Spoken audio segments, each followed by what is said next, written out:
နော်ကြာဆင်းသွားတဲ့လူထံကိုဘုရားကလာရယူတယ်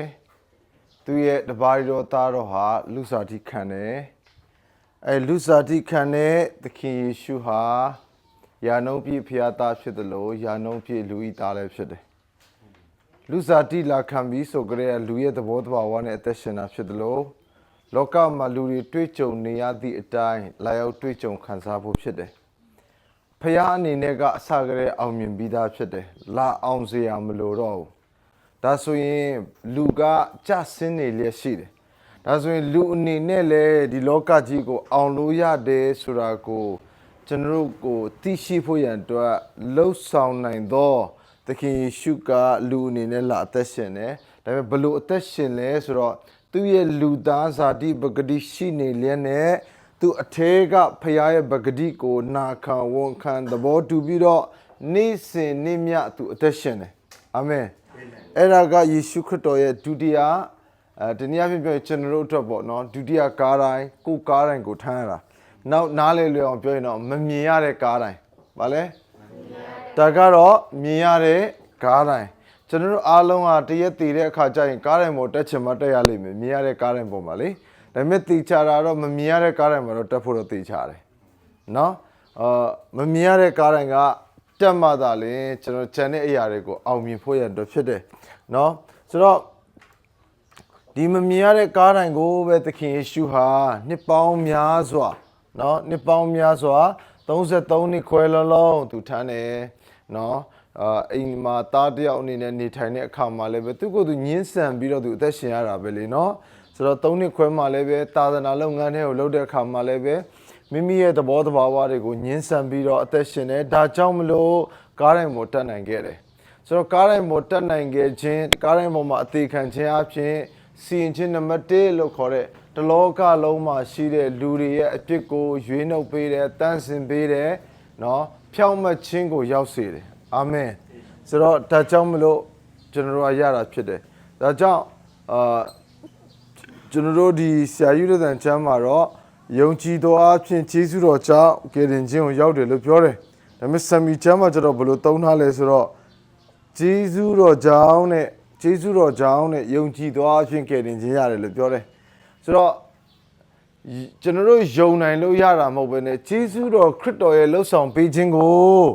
ယုံကြည်လို့ရတာဖြစ်တယ်ဆိုပြီးတော့ကျွန်တော်ဆမ်မီချမ်းလေးမှာဖော်ပြထားတယ်သိကောင်းတယ်နော်ဘာသာပြန်တာလေးတွေကအရှိအနောက်မှားတဲ့အရာလေးတွေရှိတဲ့အခါဘာသာပြန်တယ်လည်းမှားသွားတတ်တယ်နောက်ပြီးတော့အတိတ်ပဲချက်ချင်းမကောက်နိုင်ကျွန်တော်တို့ဒေတာမှာကျွန်တော်ဒေတာရှမ်းဒေတာလေနော်ရှမ်းပြည်ဆိုတော့ကျွန်တော်ကရင်စကားတော့ကျွန်တော်မသိဘူးနော်ရှမ်းစကားတို့ယူရီးယားစကားတို့ကအင်္ဂလိပ်စကားနဲ့တူတယ်မြန်မာလိုဆန့်ကျင်ဘက်ဖြစ်တယ်အဘအင်္ဂလိပ်လိုမှာဆိုရင်နိုင်ဝက်ဆို half an hour half ကရင်လာတယ်လေ half an hour ဆိုတော့အရင်ဆုံးတစ်ဝက်ကရင်လာအဲ့လိုပဲရှမ်းတို့ယူရီးယားစကားတို့ကခန့်ชั่วโมงခန့်ဆိုတာတစ်ဝက်ชั่วโมงဆိုတာနိုင်အဲ့ဒါနဲ့အဲ့ရှမ်းလိုတက်တဲ့အန်ဒီကြီးကဗမာလိုဘယ်လိုဘာသာပြန်လဲဆိုတော့ဝက်နိုင်လို့ဘာသာပြန်တယ်ဘယ်လိုပြန်လဲအဓိပ္ပာယ်ထွက်လာဝက်မာနိုင်ရှိတာလားဆိုပြီးကျွန်တော်တို့ကတော့ဝက်ဒီမှာနိုင်အသုံးပြုသလားဆိုပြီးကျွန်တော်ထင်စရာအကြောင်းရှိတယ်လေဟုတ်တယ်မလားဒါကြောင့်ကျမ်းစာမှာဘာသာပြန်တာလဲအရေးကြီးတယ်ဆိုတော့ကျွန်တော်တို့အဲ့လိုပြောတဲ့အခါမှာကျွန်တော်ဒီဆရာယူတဲ့တန်ကိုစော်ကားနေခြင်းမဟုတ်ပါဘူးဆရာယူတဲ့တန်ကျွန်တော်မြန်မာပြည်အတွက်လုပ်ပေးခဲ့တာတကယ်ကိုကျွန်တော်တို့တွေတော့လူအနေနဲ့လူချင်းရင်မောင်တိုင်းရင်တော့မလုံနိုင်တဲ့အရာတွေပါပဲเนาะဆရာယူတဲ့တန်ကျန်အဖြစ်ပဲကျွန်တော်ကြီးလာတာဒါပေမဲ့ပိုကောင်းတဲ့ဘာသာပြန်လေးတွေရှိတဲ့အခါမှာလည်းကျွန်တော်တို့အတူတူကပေါ့နော်ဟိုတစ်ခုလဲတုံးဒီတစ်ခုလဲတုံးအဲ့ဒီခါဘယ်ကောင်ကဘာသာပြန်တာနဲ့နီးစက်လဲပေါ့နော်ဆိုတော့အဲ့ဒါလေးကိုကြည့်ရှုဖို့ဖြစ်တယ်ဆိုတော့ဒီနေရာမှာယေရှုတော်ဖြစ်တဲ့ယေရှုခရစ်တော်ဤလှုပ်ဆောင်ပေးခြင်းကိုယုံကြည်ခြင်းအပြင်ဘာရလဲကယ်တင်တော်မူခြင်းကိုရောက်တယ်တဲ့ကိုယ်အလိုလျောက်ရောက်တာလဲမဟုတ်ဘူးကိုကုသိုလ်ကြောင့်ရတာလဲဒါကြောင့်ဘယ်သူမှဟွာကြွားစရာအခွင့်မရှိဘူးတဲ့နော်ငါကယုံကြည်လို့ဒါဆိုရင်ဟိုဆရာเจ้าငါပြောင်းလဲတာဒီဆရာเจ้าငါပြောင်းလဲတာဆိုတာလဲမရှိရအဲ့ဒါကြောင့်တကယ်နားလည်ဖို့လိုတယ်ဥပမာဆရာမုံရာဒီနေရာမှာ15နှစ် ဟလာ15နှစ်တော့မကောက်ဘူးထင်တယ်နှစ်20နီးပါးလုံးသူ့ဘဝကိုဒီမှာလာမြုပ်နှံတယ်မြုပ်နှံတဲ့အခါမှာကျွန်တော်တို့သူ့ကိုအရန်ချစ်ပြီးတော့ဝိညာဉ်ဖခင်ဆိုပြီးတော့လဲခေါ်မိကောင်းခေါ်မိနိုင်တယ်ဒါပေမဲ့မဟုတ်ဘူးသူအဖြစ်မွေးတာမှမဟုတ်တာသူအဖြစ်မွေးရင်တော့ငရဲပဲသွားမှာကျွန်တော်အဖြစ်မွေးထားတာကလေးတောင်းရှိတယ်လေကျွန်တော်ယေရှုမပေးရင်တို့ငရဲသွားမှာပဲဒါဆိုရင်ဒုတိယမွေးတာဘုသူရှင်မှာမွေးတာဆိုတန်ရှင်သောဝိညာဉ်တော်၌မွေးတာဖြစ်တယ်အာမင်ဒါပေမဲ့ကျွန်တော်တို့ရဲ့ဘာခေါ်လို့ရလဲဆိုကျွန်တော်တို့ကိုကယ်တင်ခြင်းသမားတရားထဲလမ်းပြတဲ့အကိုကြီးလို့လည်းခေါ်လို့ရတယ်လို့ကျွန်တော်တို့ကိုလမ်းပြပေးတဲ့ဆရာအနေနဲ့ဟုတ်တယ်မလားဆရာဆိုတာအမြဲတမ်းနီးလမ်းပေးရတာလေနော်ကျမ်းစာထဲမှာလည်းဒီအသုံးနှုန်းလေးတွေကရှိတယ်ဒါကြောင့်မလို့ကျွန်တော်တို့ဟိုအသုံးတဲ့အခါဘာလို့ကျွန်တော်လာတာအဟောင်းတွေကလာတာဟုတ်တယ်မလားအဟောင်းဆရာတွေကလာလေဓမ္မဆရာများနေ့အမေများနေ့ဖေများနေ့ဆိုပြီးတော့လေနောက်ဆုံးပြောရင်ခရစ်စမတ်တော့ဘယ်ချိန်လောက်လဲကျွန်တော်တို့တကယ်တော့ဒီဇင်ဘာမှာယေရှုမွေးလာဒါကတမိုင်းမသိဘူးပြောရင်ညင်းတာသလားကျွန်တော်ဆိုရင်လေတကယ်တော့ပွဲခုနှစ်ပွဲနဲ့ချိတ်ဆက်လို့ရှိရင်ကျွန်တော်ပွဲခုနှစ်ပွဲအကြောင်းလဲကျွန်တော်သင်တယ်ပွဲခုနှစ်ပွဲမှာပထမအဆုံးပွဲပတ်သက်ခါပွဲရဲ့အဓိပ္ပာယ်ယေရှုကားတိုင်းမှာသေတာနော်ယေရှုသေတုန်းကအဲ့သေတဲ့ညကပတ်သက်ခါပွဲညဖြစ်တယ်ဟုတ်ပြီနော်မြုပ်နှံခြင်းခံတဲ့ညမှာအဇုမပွဲဖြစ်တယ်ရှင်ပြန်ထမြောက်တဲ့နေ့မှာအူဒီပွဲဖြစ်တယ်ဒီမှာတော့ပွဲ၃ပွဲချိတ်ထားတယ်ဝိညာဉ်တော်ဆင်းသက်လာတဲ့အချိန်မှာပန်တေကုတ်တွေနေ့ဖြစ်တယ်၄ပွဲဒါအဲ့လိုသွားတာတော့ပွဲကပြီးရက်ကအတိကြပဲဂျူးကလန်ဒါနဲ့နော်ဒါဆိုရင်အဲ့ပတ်သက်ခါပွဲညဖြစ်တဲ့ချိန်မှာတော့နီဆန်လာမှာလောက်ရမယ်လို့ပြောတယ်နီဆန်လာကဘယ်လာမှာလဲဆိုတော့3လပိုင်းနဲ့4လပိုင်းကြားမှာလောက်ရတာဒါဆိုရင်ယေရှုသေခံတော့ဘယ်တော့သေခံတာအဲ့3လပိုင်းနဲ့4လပိုင်းကြားမှာသေခံတာနော်ဆိုတော့ तू ကလူတွေကမသိတော့အဲ့နဲ့တချို့ကမေးတယ်3လပိုင်း4လပိုင်းကြားအစ္စရေးတိုင်းပြည်မှာအေးလားဆိုတော့အရန်အေးတယ်ဆိုတော့သေခံရရဲ့သဘောတဘာဝဒီလိုရှိတယ်နေ့လယ်မှာအရန်နဲ့မှပူပြီးတော့ညပိုင်းမှာအရန်ဘလောက်ထိအေးလဲဆိုတော့နှင်းအောင်ကြအဲ့လိုအေးတဲ့အချိန်မှာသဲတဲ့ကနေလေအေးပြီးဆိုမှသဲတဲ့အဆိတ်ရှိတဲ့ပိုးကောင်တွေထွက်လာတာဟိုမှာကင်းချီများတို့စကော်ပီယန်တို့နောက်မွေဆိုးတွေအဲ့ချိန်မှာထွက်လာတယ်ဒါကြောင့်ဂျူးလူမျိုးတွေကိုဖျားဥဆောင်တဲ့ခါမှာညချိန်မိတိုင်အေးတဲ့ကာလမှာနှွေးစေဖို့မိတိုင်ဖြစ်တယ်လို့မှောင်နေတဲ့နေရာမှာအလင်းဖြစ်စေတယ်အဲ့လိုမျိုးဖြစ်နေခြင်းကြောင့်အဲ့ပိုးကောင်တွေမထွက်ရဘူးဟာဖျားတကယ်သူ့လူတွေကိုဥဆောင်တဲ့ခါမှာတကယ်ကိုလုံလောက်တယ်နော်ဆိုတော့ဒါဆိုလို့ရှိရင်ကျွန်တော်တို့ခရစ်စမတ်ပွဲတော်ကိုကျွန်တော်တို့က3လပိုင်းမှာကျင်းပမယ်ဆိုရင်ကျင်းပကြမလား3လပိုင်းတဝက်ကျော်လောက်မှာကျင်းပမလားတကယ်တော့ကျန်းစာမှာလည်းတကယ်ရှိကခရစ်စမတ်ပွဲတော်ကျင်းပကြပါလို့လဲဒါပေမဲ့ကျွန်တော်တို့ကဘာလုပ်လဲဆိုတော့ကိုယ့်ကိုတီထောင်ထားတာဟိုနေ့ဒီဟာနေ့ဆိုတကယ်တော့အားလုံးကနေ့တိုင်းသခင်ဖျားနေ့ပဲရှိတယ်အာမင်သခင်ဖျားရဲ့နေ့ရက်တိုင်းဖြစ်တယ်နေ့ရက်တိုင်းဒီသခင်ဖျားနေ့ဖြစ်အဲ့ဒါတော့သဘောပေါက်ဖို့လိုတယ်ဆိုတော့အဲ့လိုပြောလို့မိခင်များနေမရှိဘူးလို့ပြောတဲ့ခါမှာမိခင်တွေကလည်းငါမှတော့မာကြီးဆိုရင်သူသက်သေခံထားလေနော်ငါမှဒုက္ခဆင်းရဲခံလာတာဒါနေ့မရှိရကောင်းလားဆိုပဲဒါလူတွေကဂုံပြုတ်ပြီးတော့ဖြစ်လာတာနော်ဆိုတော့ဒါပေမဲ့အဲ့ဒါဆိုရင်သားသမီးတွေကဘာလို့ဖို့လို့လဲအမေကိုဂရုစိုက်ဖို့လိုတယ်နော်ချစ်ဖို့လိုတယ်ဖခင်ရဲ့မြတ်တာနဲ့လေဆိုတော့အဲ့လိုဂရုစိုက်တယ်ဆိုရင်ဒီနေ့ဆိုတာလည်းတကယ်တော့မလိုအပ်ပါဘူးအမေတွေကကွန်ပျူတာချင်းထိုက်တတ်ပါတယ်အဖေလည်းထုံလေးလည်းကောင်းပါပဲเนาะဆိုတော့အဖေရဲ့သဘောတဘာဝရှေ့ထွက်ပြီးအလုံးလုံးတဲ့တိုက်ပွဲဝင်တယ်ဆိုတော့အဖေတွေကိုလည်းချစ်တင်ပါတယ်ကွန်ပျူတာမှာဒါပေမဲ့ကျွန်တော်ကဘယ်ထဲရောက်လာလဲဆိုတော့ဒီအရာတွေကလေပပလေးနဲ့ဝိပုချင်းတွေကိုရောက်လာတယ်ရောက်လာတဲ့အခါမှာဒီအရာတွေနဲ့ပဲတခါမှမျက်ရည်မကျဘူးအမေများနဲ့မှမျက်ရည်ကျတယ်ယေရှုရဲ့ချစ်ချင်းမြတ်တာကြောင့်တော့မျက်ရည်မကျဘူးအိုးအမေရဲ့အဲ့ဒါသိရမလားပြီးရင်မိခင်များနေဆိုရင် Facebook ပေါ်မှာအမေတွေတနာစရာကြီးတက်လာပုံပေါင်းစုံတက်လာနောက်ရက်ဆိုရင်ကိုယ်ပုံတွေပဲရှိတော့တယ်အဲ့လိုမျိုးတွေလေဆိုတော့ဘယ်နေ့ဟိုနေ့ဒီနေ့ဆိုတာကကျွန်တော်တို့အတွက်မရှိဘူးနောက်ဆုံးပြောရင် Valentine Day ဟုတ်တယ်မလား Valentine Day ဆိုတာဘာနေ့လဲချစ်သူများနေ့ဟုတ်လားချစ်သူများနေ့ကနေတဖြည်းဖြည်းအဲ့ဒါတွေကဘယ်ထဲရောက်လာပြီလဲဆိုတော့ဖခင်เจ้าနေထဲကိုလည်းရောက်လာပြီတကယ်တော့အဲ့ဒါချစ်သူများနေ့မဟုတ်ဘူးချစ်သူတွေကိုယောမအစိုးရကညင်းဆိုရတဲ့အကြားတွေကဖ ရားရှိမှာတန်ရှင်းတဲ့မင်္ဂလာကိုဆောင်ခဲ့ပေးတဲ့ Saint Valentine ကိုဂုဏ်ပြုပြီးဖြစ်လာရင်းနဲ့ဘာဖြစ်လာလဲဆိုတော့ဇုံတွဲနေဖြစ်သွားတယ်နောက်ဆုံးကိုငုံပြောရင်ဟိုတယ်တွေ booking တော်တော်ပြည့်သွားတယ်တကယ်ပြောတာဘယ်လောက်ထိဟိုတဖြည်းဖြည်းနဲ့လေလောကကလူတွေကိုဆွဲချတဲ့ပုံစံနီးလန်းမောင်းလို့ဖြစ်လာတယ်ဆိုတော့အဲ့ဒါကိုကျွန်တော်တို့မသိဘူးအကြီးကျယ်လူငယ်များနေဘာညာတွေရှောက်လုပ်သေးတယ်ဖျားเจ้าနေမှာလေနော်ဆိုတော့ပြောချင်တဲ့အရာကကျွန်တော်တို့အတွက်နေ့တိုင်းဘာနေ့ပဲရှိလဲဆိုတော့သခင်ဘုရားဤနေ့ပဲရှိတယ်ဆိုတာသိဖို့လိုတယ်ဆိုတော့စင်ချင်းနဲ့မိမိကိုယ်ကိုညင်းပယ်ခြင်းမိမိကိုယ်ကိုမိကားတိုင်းကိုထမ်းခြင်းဖြစ်တယ်အာမင်ဆိုတော့ပြောပြီးသားကျွန်တော်တို့ကိုမခံနိုင်တဲ့စုံစမ်းနောက်ဆက်ခြင်းကိုငါတင်တို့ကိုမပေးဘူးတဲ့ပြီးရင်အဲ့စုံစမ်းနောက်ဆက်ခြင်းကိုပေးတဲ့အခါမှာလည်းတဲ့ခံနိုင်မိအကြောင်းနဲ့ထွက်မြောက်ရလမ်းကိုလည်းပြင်ဆင်မယ်ဆိုတော့ကျွန်တော်တို့ကအဲ့ဒီချမ်းချရဲ့နောက်ဆုံးပိုင်းခွန်အားရလေထွက်မြောက်ရလမ်းဆိုတော့အဲ့ထွက်မြောက်ရလမ်းဆိုတော့လေခရစ်တော်ကိုယ်တိုင်ပဲဖြစ်တယ်အာမင်ဒါကြောင့်ကျွန်တော်တို့ဘာပဲကြုံဘယ်လိုပဲကြုံဟိုလူကိုရှာဒီပတ်စံရှိတဲ့လူကိုရှာဒီဟာကိုလှုပ်တတ်တဲ့သူကိုရှာတာမျိုးမဟုတ်ဘဲနဲ့အရင်ဆုံးဝိညာဉ်ဘက်ကိုလှည့်ပြန်ပြီးတော့ထွတ်မြောက်အလံဘက်ကိုကျွန်တော်ဥလှည့်ဖို့လိုတယ်အာမင်ဆိုတော့ကောင်းပြီနော်ဒါဆိုရင်စီရင်ချင်းနံပါတ်1ကမိမိကိုဆိုတော့ဒီစီရင်ချင်းခုနှစ်ခုလုံးမှာအရေးကြီးဆုံးကဒါပဲ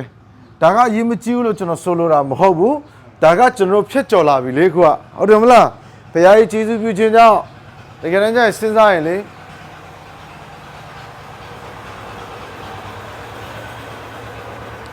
တကယ်တမ်းစဉ်းစားရင်ကျွန်တော်တို့ကတကယ်ရှုလောကထဲမှာအသေးခံတာယုံဖို့တော့လွယ်တယ်လို့ကျွန်တော်ထင်တာတကယ်တမ်းကြရင်လေယုံတတ်ဖို့ဘုရားရဲ့ဝိညာဉ်တော်ကမမဆရင်မယုံနိုင်ဘူးတော့စဉ်းစားကြည့်လေအဲ့တော့ငါလည်းမရှိဘူးနော်ဆက်စာရဆရာတွေအရာတနည်းအားဖြင့်ခရစ်မိသားစုဆိုရင်မိသားစုအရာမလို့တဖြည်းဖြည်းကြီးထွားပြီးတော့ဖြစ်လာတာလေဟာဒီလူတွေခေါင်းမာတယ်မယုံကြည်သူတွေခေါင်းမာတယ်ကျွန်တော်တော်တော်ပြောနေတာတကယ်တော့သူတို့အတွက်လည်းခက်တယ်နော်ယုံဖို့လေပြောချင်တဲ့အရာကဝိညာဉ်တော်မဖွင့်ပြဘူးဆိုရင်ဒါတော့မှလက်ခံဖို့ခက်တယ်ခရစ်ယာန်နေထဲမှာတော့ဘာသာမဲ့ဖြစ်သွားတဲ့သူတွေအများကြီးပဲဒီနေ့ယေရှုအကြောင်းကြားနေလင်းနေတော့လေမယုံနိုင်လို့တနည်းအားဖြင့်ပြောရင်ဝိညာဉ်တော်ရဲ့ဖွင့်ပြခြင်းကိုသဘောမပေါက်လို့နောက်တစ်ခုကလည်းဗာလဲဘာကိုပြန်သွားမလဲရှေးမစွကြရဘုရားရထားတဲ့ရည်ရွယ်ချက်အကြံစီဒီညီကိုဆိုရင်တော့ကတခြားယုံကြည်ခြင်းမှာရှိတယ်ဟုတ်တယ်မလားဒါပေမဲ့ तू တရက်ကြရင်ယုံကြည်လာမယ်ဆိုတော့ဘုရားသိပြီးသားဒါကြောင့်ဘုရားရဲ့ရှေးမစွအကြံစီကြရကနေသူ့ကိုရွေးနှုတ်ထားတာဖြစ်တယ်ဒါမင်္ဂလာရှိတယ်ဆိုတော့နံပါတ်1ဖြစ်တဲ့မိမိကိုညင်ခြင်းမိမိကားတိုင်းထမ်းခြင်းကိုကျွန်တော်တို့ကပို့ပြီးတော့ရွေးချယ်ဖို့ဖြစ်တယ်ကဲဒီနေ့ဒီမှာကျွန်တော်လုပ်တော့ပြဗျာတရက်လောက်ရလဲချီတာ1000ခွဲပေါ့နော်ကဲ1000ခွဲဆိုတော့ညင်းနိုင်တယ်ထားပါတော့3သိန်းခွဲရမယ်ဆိုရင်ရောတီးအထင်းနဲ့ဆဲစာရမယ်ကိစ္စရတော့ဟုတ်တယ်မလားဆဲဒီနေ့တော့လေအသိရမလားအဲ့ဒီချိန်ကြရင်ဘာတွေထွက်လာလဲစင်တကောင်လုံးထွက်လာတယ်နရွက်တွေရောဂျိုတွေရောနှမောင်းတွေရောစင်ချီတွေရောစင်လက်တွေရောဟုတ်တယ်မလားဆိုတော့ကောင်းပြီမိမိကိုညင်းချင်းဆိုတာဟာသူကလည်းအဲ့လိုပဲအဆင့်လိုက်တက်သွားတယ်အဆင့်ချင်းစီနော်ဒီຢာလေးကိုအောင်ပြီဆိုရင်နောက်ထပ်ပိုပြီးကြီးမားတဲ့အရာလာဖို့ရှိတယ်နော်ကျွန်တော်အသက်တာမှာလည်းအဲ့လိုပါပဲကျွန်တော်12နှစ်လုံးနေရာတစ်ခုမှာကျွန်တော်အစီခံခဲ့တယ်အဲ့တော့ကအသင်းတော်မှာကြုံတွေ့ခဲ့ရတဲ့ပြဿနာတနည်းအားဖြင့်ပြောရင်ကိုရစားစလိတ်တော့အရက်တော့အဲ့ဒီအခြေအနေပဲနော်ဖះเจ้าမလာခြင်းတာပါလွာတော့ပြဿနာတွေပဲကြုံရတာအခုနောက်ထပ်ဖះတနေရာမှာအစီခံခွင့်ပေးတဲ့အခါမှာဒီတစ်ခါကြုံရတဲ့ပြဿနာကျွန်တော်အရင်တော့ကြုံရတဲ့ပြဿနာနဲ့လုံးဝမတူတော့ဘူးအဆင့်မြင့်သွားပြီနော်တော်တော်ဆင့်မြင့်သွားတာအိမ်ထောင်ကြီးပြဿနာတွေအိမ်ထောင်ကြီးပြဿနာလို့ပြောရင်အားလုံးသဘောပေါက်မှာပါနော်တကယ် heavy တွေဖြစ်လာသလိုကျွန်တော်ကိုပေးခြင်းတဲ့ຢာတွေလည်း heavy ပဲ heavy ဆိုတာလောကအရာတွေနော်ဒါပေမဲ့ကျွန်တော်ကဘာပဲချပြတယ်ဆိုသခင်ဘုရားကိုပဲချပြတယ်ကျွန်တော်ရတင်ရထိုက်တဲ့အရာတွေကိုလည်းကျွန်တော်လောလောဆယ်ဂီယူမဆိုင်ဘူး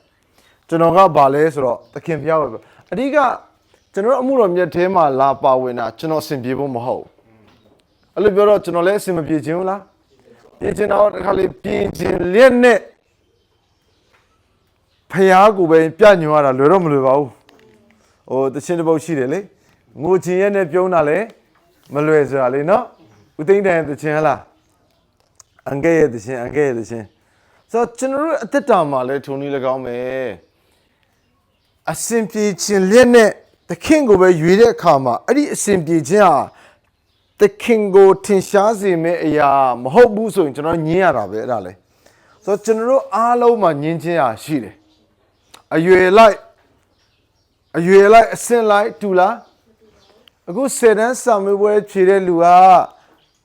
သူငယ်တန်းစာကိုသူ့အတွက်ဘယ်လိုပြောမလဲလွယ်တယ်လို့ပဲပြောမှလေဒါတော့မှမဖြေနိုင်ဘူးလားဆိုပြီးတော့ပြောကောင်းပြောနေပေမဲ့သူငယ်တန်းတက်နေတဲ့လူတယောက်အတွက်တော့သူငယ်တန်းစာသူတို့တကယ်ကိုခက်တယ်နော်ဒါကြောင့်စာမေးပွဲတိုင်းဟာဖြတ်တန်းရတယ်ဗျနော်စာမေးပွဲတိုင်းဖြတ်တန်းရတယ်ကျွန်တော်ဟာအင်္ဂလိပ်စာသိညံ့တဲ့သူဖြစ်တယ်ကျောင်းမှာကျွန်တော်အမြဲတမ်းအင်္ဂလိပ်အောင်ရင်40ကျွန်တော်ရဲ့အမြဲတမ်းသတ်မှတ်ထားတဲ့အမှတ်ဖြစ်တယ်ဒါဆိုရင်စဉ်းစားလို့ရတဲ့တစ်ဖက်မှာဆီယာမတွေကျွန်တော်ပြီးကဲနော်ဘာလို့ကျွန်တော်အကြောင်းမှာစာချပုဂ္ဂိုလ်အနေနဲ့ပါဝင်ခဲ့တဲ့အခါမှာဘာသိလာလဲဆိုတော့တချို့ကျောင်းသားတွေက35မိနစ်လောက်ပဲရတယ်လေနော်ဆိုတော့အမှသူ့ဘောက်သူ့ရဲ့အချင်းလေးတွေ character တွေအဲ့ဒါအားလုံးပေါင်းထည့်ပြီးမှစိုးပေါက်ဒီကျောင်းသားနာခံခြင်းရှိတယ်ဆိုတော့အဲ့လိုလေးနဲ့ပေါင်းထည့်ရတယ်ဆိုတော့ကိုလည်းအခြေအနေတစ်ခုမကောင်းခဲ့ဘူးဒါပေမဲ့အခုချိန်မှာကျွန်တော်အင်္ဂလိပ်စာစာမွေးဖြေခိုင်းကျွန်တော်တို့အရန်မခတ်တော့ဆိုတော့ပြောချင်နေရဒါပေမဲ့နောက်တစ်ခုကိုကျွန်တော်သွားရမယ်ဆိုရင်ဒီထက်ခက်လိမ့်မယ်ဟုတ်လားဆိုတော့ဒါပေမဲ့ကျွန်တော်တို့ဒီ current intention ဆိုတဲ့အဆင့်မှာလည်းပဲတစ်ဆင့်နဲ့တစ်ဆင့်လုံးဝမတူဘူးဆိုတာသိဖို့လိုတယ်ဥပမာဆရာမုံရာအခုကြုံရမယ့် current intention ဟာဒီမှာရှိတဲ့သူတွေအတွက်လုံးဝအရွယ်နဲ့မမျှအောင်ဖြစ်ကောင်းဖြစ်နေပေမဲ့သူ့အတွက်တော့အတော်ပဲသူ့အတွက်တော်ပဲဒါပေမဲ့သူလည်းမလုပ်နေရမလဲညင်းနေရမယ်ကျွန်တော်လည်းညင်းနေရမယ်ဒီမှာဆရာဘုကြီးလည်းညင်းနေရမယ်ကျွန်တော်တို့မှာအဲ့ဒါကမရှိလို့မဖြစ်ဘူးဆိုတော့ဒါပေမဲ့ညင်းတယ်လို့ပြောတဲ့အခါမှာလည်းကျွန်တော်တို့ညင်းနိုင်လို့တော့ဘသူကညင်းပေးနေတာလဲဘသူကခွာချပေးနေဆိုကျွန်တော်အထဲကရှင်ချင်းသက်ဖြစ်တဲ့ခရစ်တော်ကသာလင်းဖြစ်တယ်အာမင်ဆိုတော့ तू မပိုင်တော့ nothing ပဲကျွန်တော်တို့ကလေနော်ဆိုတော့စီရင်ချင်းနှစ်ပြီးသွားတဲ့အခါမှာကျွန်တော်တို့ချီဆောင်ရနေ့ရက်ကာလကိုရောက်တဲ့ပညာရှိတွေရဲ့တည်လွန်သောသူတွေမှာပညာရှိတွေရဲ့ထားမြောက်ခြင်းနောက်ပြီးတော့ကြံကျွင်းသောအသက်ရှင်လဲကြံကျွင်းသောသူတွေရဲ့ထားမြောက်ခြင်းပြီးတဲ့အခါမှာဒီထားမြောက်ခြင်းထဲမှာပညာမဲ့သောသူတွေရဲ့ထားမြောက်ခြင်းလည်းဒီမှာရှိပြီးတော့ပညာမဲ့သောသူတွေရဲ့ဘေးဒဏ်ကာလကိုဖျက်ဆီးရတဲ့အားလည်းရှိတယ်နော်ဆိုတော့အဲ့ဒီမှာအလုပ်သုံးမျိုးရှိတယ်ဘာတွေလဲတစ်အလုပ်ကိုဘာနဲ့စစ်လဲ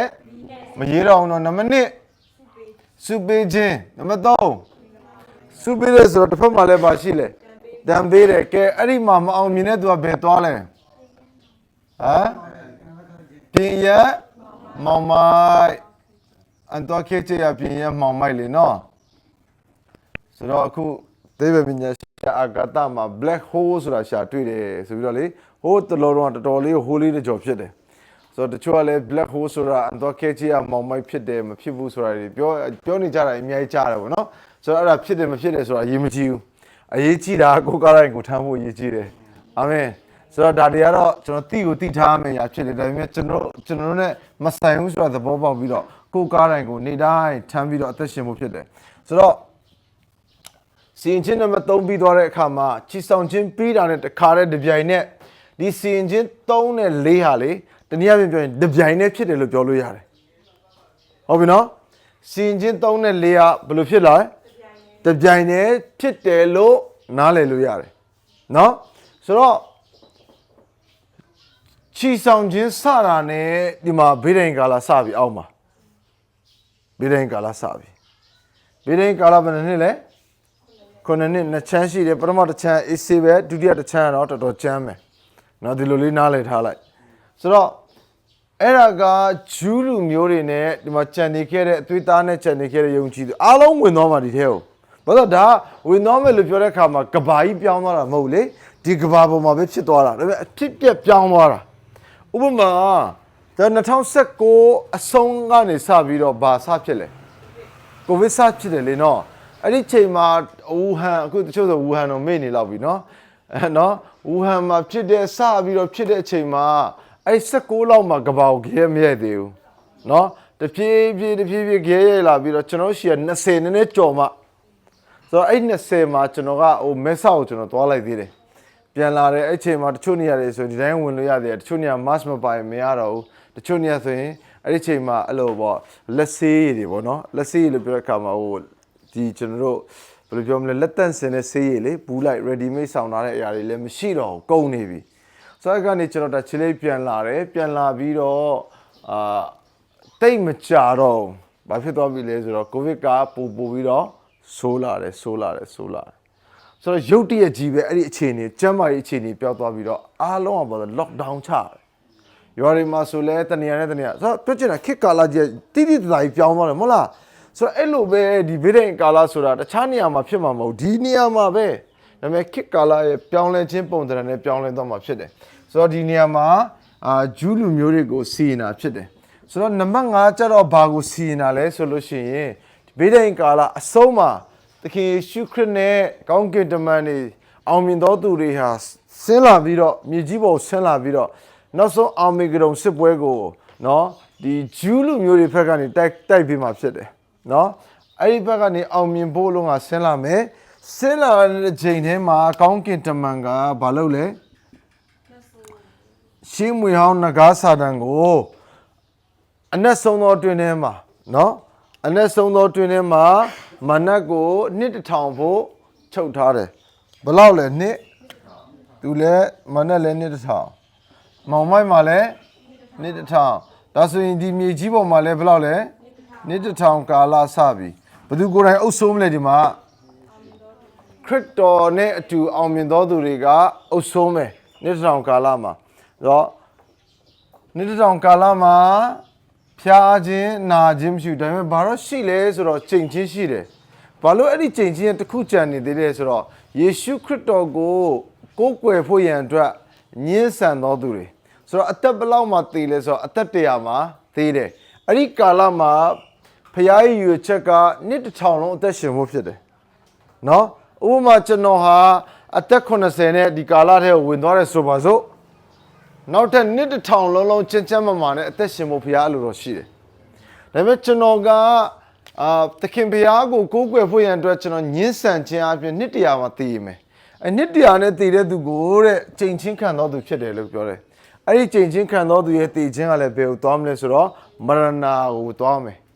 နော်မရဏနိုင်ငံကိုသွားမယ်ပြီးတဲ့အခါမှာဒီနေရာမှာသိုးနဲ့စိတ်ကိုခွဲခြားတယ်လေနော်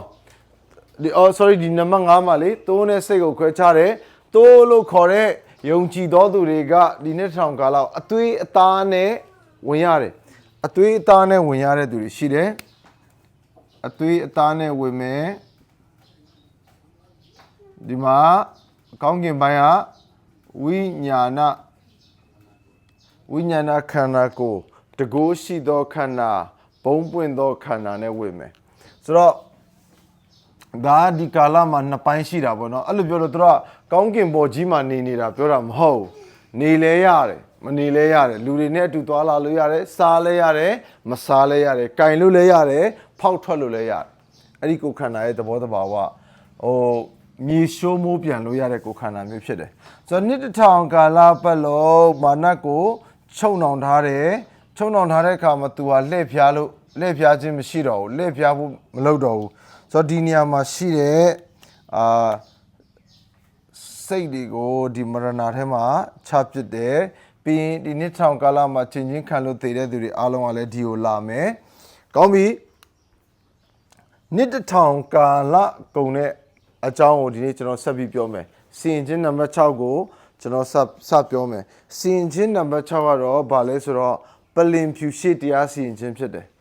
နော်ပလင်ဖြူရှေ့တရားစီရင်ခြင်းဖြစ်တယ်ဗျာဒိတ်ချမ်းခန်းကျွန်တော်ကျမ်းစာဖတ်ရအောင်နော်ကျမ်းစာဖတ်ရအောင်ဗျာဒိတ်ချမ်းခန်းကြီး2017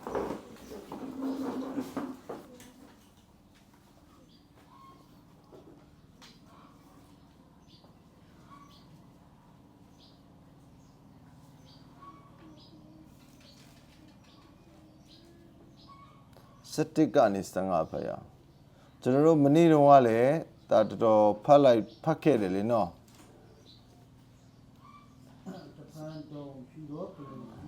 ဟိုကနေကျွန်တော်ဖတ်လိုက်ရအောင်ဒီလိုရအောင်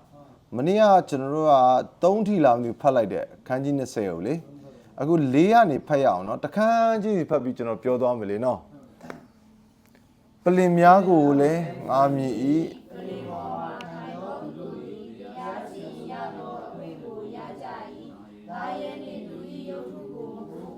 သူဤတစိတ်လက်မှတ်ကိုနဖူး၌မခံလက်၌မခံဘဲနေ၍ယေရှု၏တသက်ခံတော်မူချက်နှင့်ဘုရားသခင်နှုတ်ကပတ်တော်ကြောင့်လေပင်ဖြတ်ခြင်းကိုခံရသောသူတို့၏ဝိညာဉ်များကိုငါမြင်၏သူတို့သည်အသက်ရှင်၍နှစ်ထောင်ပတ်လုံးခရစ်တော်နှင့်အတူဆိုးဆန်ရကြဆိုတော့ဒီနေရာလေးမှာတစ်ချက်ပေါ့နော်ဆိုတော့ဒီမှာ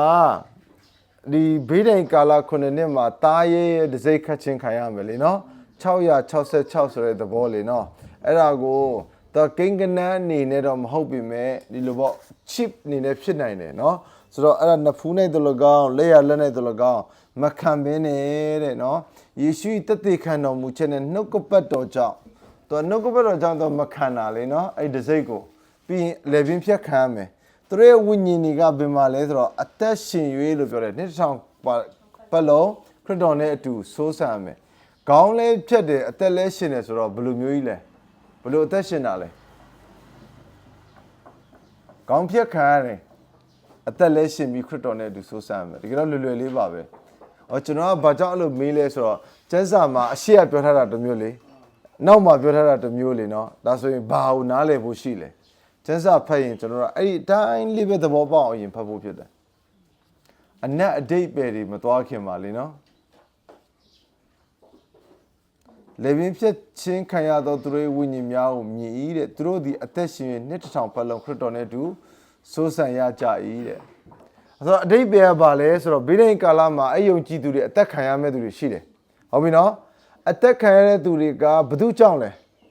နှုတ်ကပတ်တော်ကြောင့်ယေရှု၏တသက်ခံချက်ကြောင့်အသက်ခံရမယ်လေအသက်ခံရတဲ့အခါမှာသူတို့ကအသက်ခံရပေမဲ့သူတို့အသက်ဝိညာဉ်ရှင်ပြန်ထမြောက်ခြင်းအသက်နဲ့ပြန်ရှင်တယ်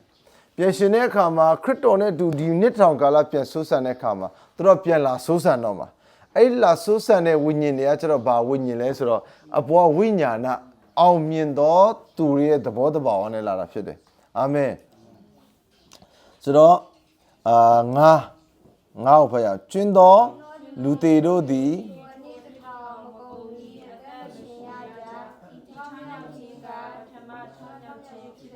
ဟုတ်ပြီကျွင်းသောလူသေးလို့ပြောတဲ့အခါမှာဘယ်သူတွေကိုပြောတာလဲဆိုတော့သခင်ယေရှုကိုမိမိရဲ့အရှင်နဲ့သခင်ဖြစ်မယုံကြည်တဲ့လူသေးမှန်သမျှကိုပြောတာဖြစ်တယ်ဆိုတော့ဒီနေရာမှာဒီလူသေးတွေလည်းထမြောက်တယ်လို့ပြောတဲ့အခါမှာဤတည်ခြင်းကပထမထမြောက်ခြင်းဖြစ်တယ်လို့ပြောရင်အရှိမထမြောက်ခဲ့တဲ့အရာတွေလည်းပါတယ်နော်ဆိုတော့ဒီမှာရှင်မြန်ထမြောက်သွားတဲ့အရာနဲ့ဒီမှာရှင်မြန်ထမြောက်တဲ့အရာတွေအားလုံးကိုပထမထမြောက်ခြင်းလို့ပြောတယ်နော်ဆိုတော့အဲ့ပထမထမြောက်ခြင်းကိုပထမထမြောက်ခြင်းဖြစ်ပြီးတော့အဲ့သေလွန်သောသူတွေမှာမထမြောက်သေးတဲ့သူတွေရှိလားရှိတယ်နော်ဆိုတော့သူတို့ကကျတော့မထမြောက်သေးဘူးဆိုတာကိုပြောထားတာဖြစ်တယ်ဆိုတော့6ကိုဖတ်ရအောင်ပထမထမြောက်ခြင်းကိုဝင်စားသောသူသည်မင်္ဂလာရှိ၏သူတန်ရှင်းသောသူဖြစ်၏ထိုသို့သောသူသည်ဒုတိယသေခြင်း၏လက်နှင့်ကင်းလွတ်လျက်ဘုရားခင်ယစ်ပရောဟိတ်ခရစ်တော်၏ယစ်ပရောဟိတ်ဖြစ်၍အနှစ်ထောင်ပတ်လုံးခရစ်တော်နှင့်အတူဆိုးဆန်ရကြလိမ့်မည်ကဲဒီနေရာမှာကျွန်တော်နည်းနည်းလေးရှင်းသွားရမယ့်အရာတစ်ခုရှိတာကဘာလဲဆိုတော့ဒီနေရာမှာလည်းပဲရှင်ပြန်ထမြောက်တဲ့အသက်ရှရလားတရားပြပြကယ်တင်ခြင်းဆိုင်ရာအသက်ရလားဖန်ဆင်းခံလူရဲ့ထာဝရအသက်ကိုပြန်ရတယ်ဒါပေမဲ့သူ့မှာဘာမရှိဘူးလဲဖန်ဆင်းရှင်ထာဝရဘုရားရဲ့အသက်မရှိဘူးဒီနေရာမှာပြောရင်အသက်နှုတ်ကပတ်တော်အသက်ဆိုင်ရာကိုစားသုံးခြင်းနဲ့ဖြတ်တန်းခြင်းလက်တွေ့ရှိမရှိသောသူတွေဖြစ်တယ်ဆိုတော့ဒီနေရာမှာအခုပထမထမြောက်ခြင်းကိုဝင်စားတဲ့သူတွေကမင်္ဂလာရှိတယ်လို့ပြောတဲ့အခါမှာ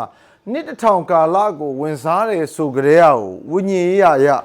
ဝိညာဏခန္ဓာကိုယ်ရနှစ်တစ်ထောင်ကာလကိုဝင်စားတဲ့သူတိုင်းဟာဘာဖြစ်လဲလို့ပြောလို့ရှိရင်သူကနှစ်တစ်ထောင်ကာလဝင်စားတဲ့သူတိုင်းဟာသူကအမွေရခြင်းဖြစ်တယ်။ဘာရခြင်းဖြစ်လဲဆိုတော့မင်္ဂလာလည်းရှိတယ်လို့ပြောတယ်နော်။ဆိုတော့ဤတည်ခြင်းကတဲ့ဒုတိယတည်ခြင်းလက်နဲ့ကင်းလွတ်တယ်ဆိုတော့ပထမတည်ခြင်းကဘယ်တော့မှလဲဆိုတော့ဖခင်နဲ့အဆက်အသွယ်ပြတ်တော့တည်ခြင်းကိုပြောတာနော် ပရမတ်တည်ခြင်းဒါကြောင့်အဲ့ပရမတ်တည်ခြင်းကနေအသက်ရှင်ဖို့ယေရှုလာဝကလိုက်မှာအသေးခံခဲ့တယ်ဆိုတော့ယေရှုမယုံကြည်တဲ့အခါမှာပထမကလေးလူအသေးပြီးခန္ဓာရအသက်ရှင်နေပြီမဲ့ဝိညာဉ်မှာတည်ပြီးသားဖြစ်တယ်အဲ့ဒီတည်တဲ့သူဟာထာဝရတရားစင်ရနေ့ကာလမှာဒုတိယပြန်တည်မှာဖြစ်တယ်အဲ့ဒါထာဝရတည်ခြင်းလည်းဖြစ်တယ်ခန္ဓာတည်တာကျတော့ကျွန်တော်တို့ခုနပြောသလိုပေါ့ဖခင်နဲ့အဆက်အသွယ်ပြတဲ့တည်ခြင်းခန္ဓာနဲ့တော့ဒုတိယတည်တာပေါ့နံပါတ်1နံပါတ်3ကဒုတိယတည်ခြင်းเนาะအဲ့တည်ခြင်းကိုဝင်စားဖို့ရှိတယ်ဆိုတော့ဒီနေရာမှာတော့ဘာအနေနဲ့လဲဆိုတော့ဘုရားသခင်ယစ်ပရောဟိတ်ခရစ်တော်ယစ်ပရောဟိတ်ဖြစ်၍အနှစ်ထောင်ပတ်လုံးခရစ်တော်နဲ့အတူစိုးစံရမယ်လို့ပြောတယ်ဒါစိုးစံခြင်းမှာပါတဲ့သူတွေဖြစ်တယ်เนาะဒီချမ်းစာကိုယောပြီးဖတ်လို့မရအောင်တော့လူတွေကယောပြီးဖတ်တဲ့အခါမှာယေရှုလက်ဝါးကတိုင်မှာအသေးခံတဲ့အရာကိုယုံကြည်သောသူတိုင်းဟာခရစ်တော်ရဲ့ယစ်ပရောဟိတ်ဖြစ်ပြီးเนาะအမွေရပြီလို့ထင်တဲ့သူတွေအများကြီးရှိတယ်ဆိုတော့စာဒမာနတ်ကဒီနေ့ကျွန်တော်တို့အသင်းတော်ထဲကိုရောက်လာတဲ့အခါမှာလေ तू ကရုပ်ဆိုးဆိုးနဲ့ဂျိုကြီးနဲ့မလာအောင်เนาะတန်ရှင်းရှင်းတရဲ့လေးဝတ်ပြီးကျမ်းစာကိုကင်ပြီးလာမှာဒီကျမ်းစာကိုပဲကင်တာကျမ်းစာကိုလည်း तू သိတယ်ဒါကြောင့် तू ကဘာလဲဆိုတော့လက်တလုံးချကျွန်တော်တို့ကိုလှည့်စားတာเนาะကျမ်းစာကိုပဲသုံးတာတော့ तू လေเนาะလက်တလုံးချလေးကျွန်တော်တို့ဘာလို့လဲလှည့်လိုက်တာဒါကြောင့်မလို့ကျွန်တော်အဲ့ဒါကိုအရန်တတိမထားဘူးဆိုလို့ရှိရင်ကျွန်တော်လစ်တာပဲဒီနေ့လူတွေကယေရှုလူစားတိခံတယ်ဆိုတာကိုသချင်းနဲ့လည်းဆက်ဆိုတယ်လူစားတိခံတယ်ဆိုတာကိုလည်းနားလဲတယ်ဒါပေမဲ့ယေရှုဟာလူစစ်ဖြစ်တယ်လူအနေနဲ့သက်ရှင်တယ်လို့ပြောရင်စိတ်ဆိုးရောနော်မနက်ကသူတို့မမြင်အောင်ဘာလုပ်ထားလဲဆိုသူတို့ရဲ့ဝိညာဉ်မျက်စိကိုခွဲစေတယ်အမောင်ချထားတာအလင်းမရအောင်အလင်းကိုမမြင်နိုင်ဘူးဖြစ်တယ်ဒါကြောင့်ဒါလေးကိုကျွန်တော်အရန်နဲ့မှတတိထားဖို့ရန်အတွက်ဖြစ်တယ်ဆိုတော့ဆက်ပြီးဖတ်ရအောင်ခွန်ရဲ့ရှေ့ရဖတ်ရအောင်ထိုအနည်းထောင်ကုန်ပြီးမှ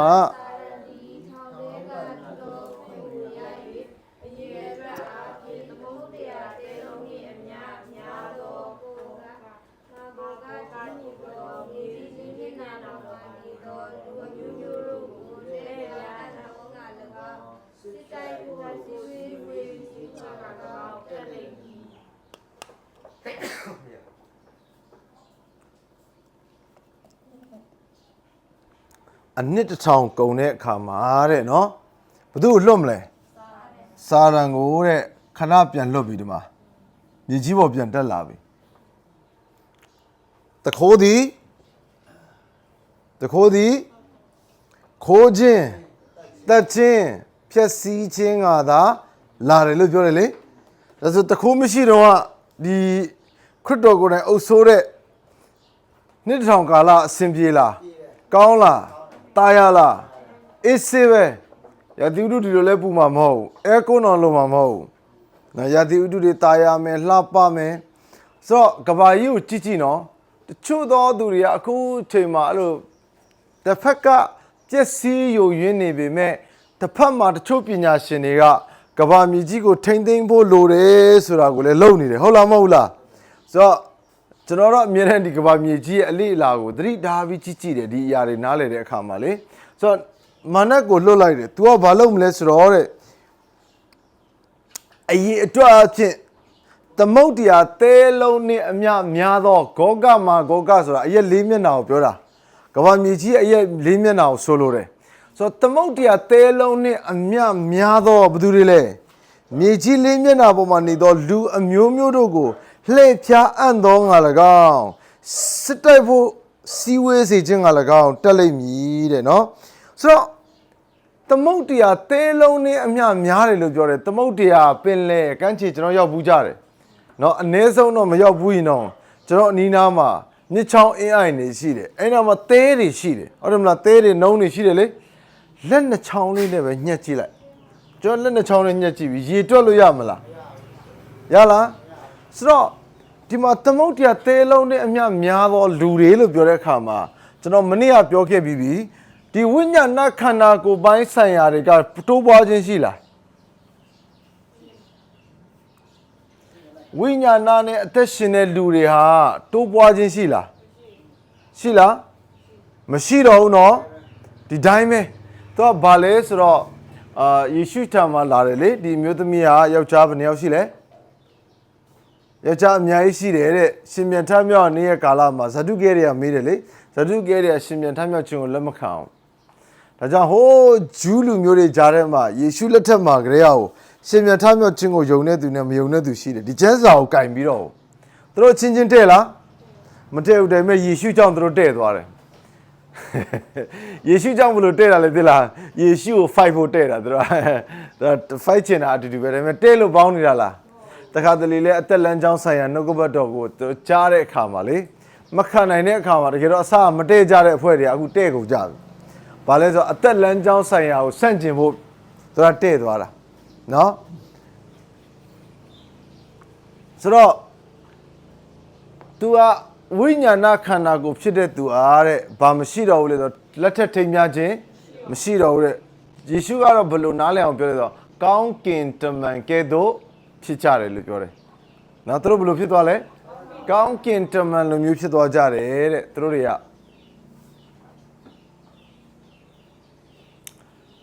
ဆိုတော့ဝိညာဏခန္ဓာကိုယ်ကဥပမာပေါ့ဥပမာပြောတာနော်အယောက်တသိန်းရှိတယ်ဆိုတသိန်းပဲဒါပေမဲ့နှစ်တစ်ထောင်ကာလကိုဘယ်နှယောက်ဝင်လာမယ်ဆိုတာတော့အတိအကျတော့မသိရဘူးเนาะဒါပေမဲ့ထားပါတော့တသိန်းနှစ်သိန်းဝင်လာတယ်ထားပါတော့အဲ့ဒီတသိန်းနှစ်သိန်းကမွေးမှာဘယ်လောက်ထိမွေးမလဲဆိုကဘာမြေကြီးကိုပြည့်မယ်ဒီမှာဖတ်တယ်လေသမုတ်တရားသဲလုံးနဲ့အမျှလို့ပြောတဲ့အခါမှာအမျှဆိုတာဘာကိုပြောတာလဲဟမ်ညီတယ်လို့ပြောချင်တာเนาะအမျှဝေတာတော့မဟုတ်ဘူးเนาะအမျှဆိုတာညီတာကိုပြောညီမျှချင်းကိုပြောတာဆိုတော့ဒီလောက်များသွားမယ်များတဲ့အခါမှာအဲ့ဒီသမုတ်တရားအသေးလုံးနဲ့များတဲ့လူတွေအားလုံးဒီကာလထိအသက်ရှင်ပြီးကြံ့ကျွင်းတဲ့သူတွေကဘု து ကိုကိုးကွယ်လို့ကြံ့ကျွင်းတာလဲယေရှုခရစ်တော်ကိုကိုးကွယ်လို့ကြံခဲ့တာလေတနည်းအားဖြင့်ယေရှုယုံလားယေရှုချစ်လားယေရှုအားကိုးလားအားကိုးရင်တော့ဒါပေမဲ့ဒီမှာနဲ့စာရန်တက်လာရောဒီကောင်နေလေစာမေးပွဲလဲစစ်လိုက်ရောဘာဖြစ်သွားလဲအားလုံးမာနနောက်ပါသွားကြတယ်အများစုပါသွားမယ်လို့ပြောတယ်တချို့ကသခင်ယေရှုပေါ်သစ္စာရှိတာဘာလို့သစ္စာရှိလဲသိလားလုပ်ငန်းတွေအဆင်ပြေတယ်မိသားစုမှာလည်းဖခင်ကျမ်းမာခြင်းတွေပေးတယ်ဘာမှအခက်မခဲမရှိလို့သစ္စာရှိတာအခက်ခဲလေးရောက်လာလစ်သွားတဲ့သူတွေအများကြီးရှိသူတို့မျက်စိနဲ့မြင်ဖို့တယ်ပြောင်းလဲပြီဆိုပြီးနှစ်ပေါင်းများစွာခရိယန်လိုပဲနေခရိယန်လိုပဲစဆယ်ဖို့တဖို့ထက်ပွဲတော်ယူယဉ်နှစ်ချင်းကအကုန်လုံးခရိယန်ဘာသာနဲ့ဆိုင်နေရလို့ပဲပြောရအောင်အကုန်လုံးပြီးမှတရက်သူတို့အိမ်ထောင်ပြုတဲ့အခါကျတော့နေအဲ့လိုမဖြစ်ရင်ငါနင်းလက်မထပ်နိုင်ဘူးဆိုတော့နောက်ဆုံးမလုပ်လဲအရင်လိုပဲပြန်ပြီးတော့အရင်တိုင်းပြန်ဖြစ်သွားတယ်ဘာသာပြောင်းသွားတာပေါ့ဘာသာပြောင်းတော့အလွယ်ဆုံးပဲလေနော်ဘေဘာတာကိုပြောင်းလွယ်လားမလွယ်ဘူးလားလွယ်လေးဒါပေမဲ့ကျွန်တော်တို့အခုဘာသာအကြောင်းပြောတာမဟုတ်အသက်ရှင်ခြင်းအကြောင်းပြောတာဖြစ်တယ်နော်ဆိုတော့များစွာသောသူတွေဟာတဲ့မာနနောက်ကိုလက်တော့ဒါပေမဲ့ကြံခဲ့အောင်မလားသွေးသားပိုင်းဆိုင်ရာလူတွေလည်းကြံအောင်မလားကြံအောင်ပါဗောဆိုတော့ဒါဆိုရင်ဘာပြစ်လို့ကျွန်တော်စဉ်းစားမှာဆိုဘုရားသခင်ကဘာကြောင့်ဒါတွေလုပ်နေတာလဲဘုရားဘာလုပ်နေလဲစကားစစ်တာတနေရာပြီးတနေရာဟုတ်တယ်မလားတဆင်မီတဆင့်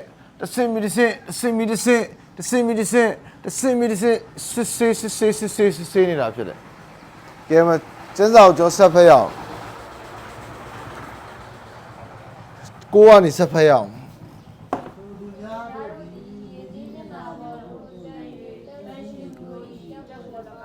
ချစ်ပွေသောမြို့၎င်း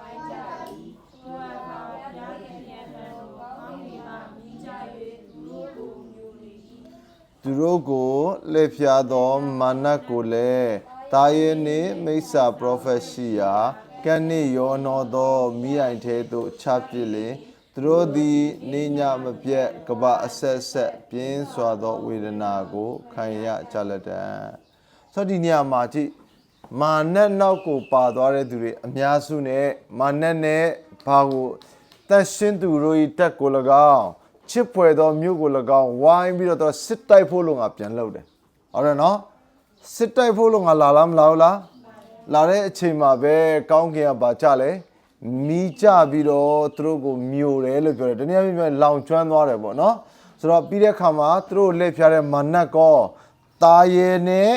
မိစ္ဆာ prophet ရှိတဲ့ကန့်နဲ့ရောတဲ့မိအိုင်တဲ့ကိုဘာလို့လဲချပစ်ပြီးတော့တဲ့နေညမပြတ်ကဘာအဆက်ဆက်ပြင်းစွာသောဝေဒနာကိုခံရမယ်လို့ပြောတယ်ဒါဆိုရင်ကျွန်တော်ဒီနေရာမှာပြောပြချင်တယ်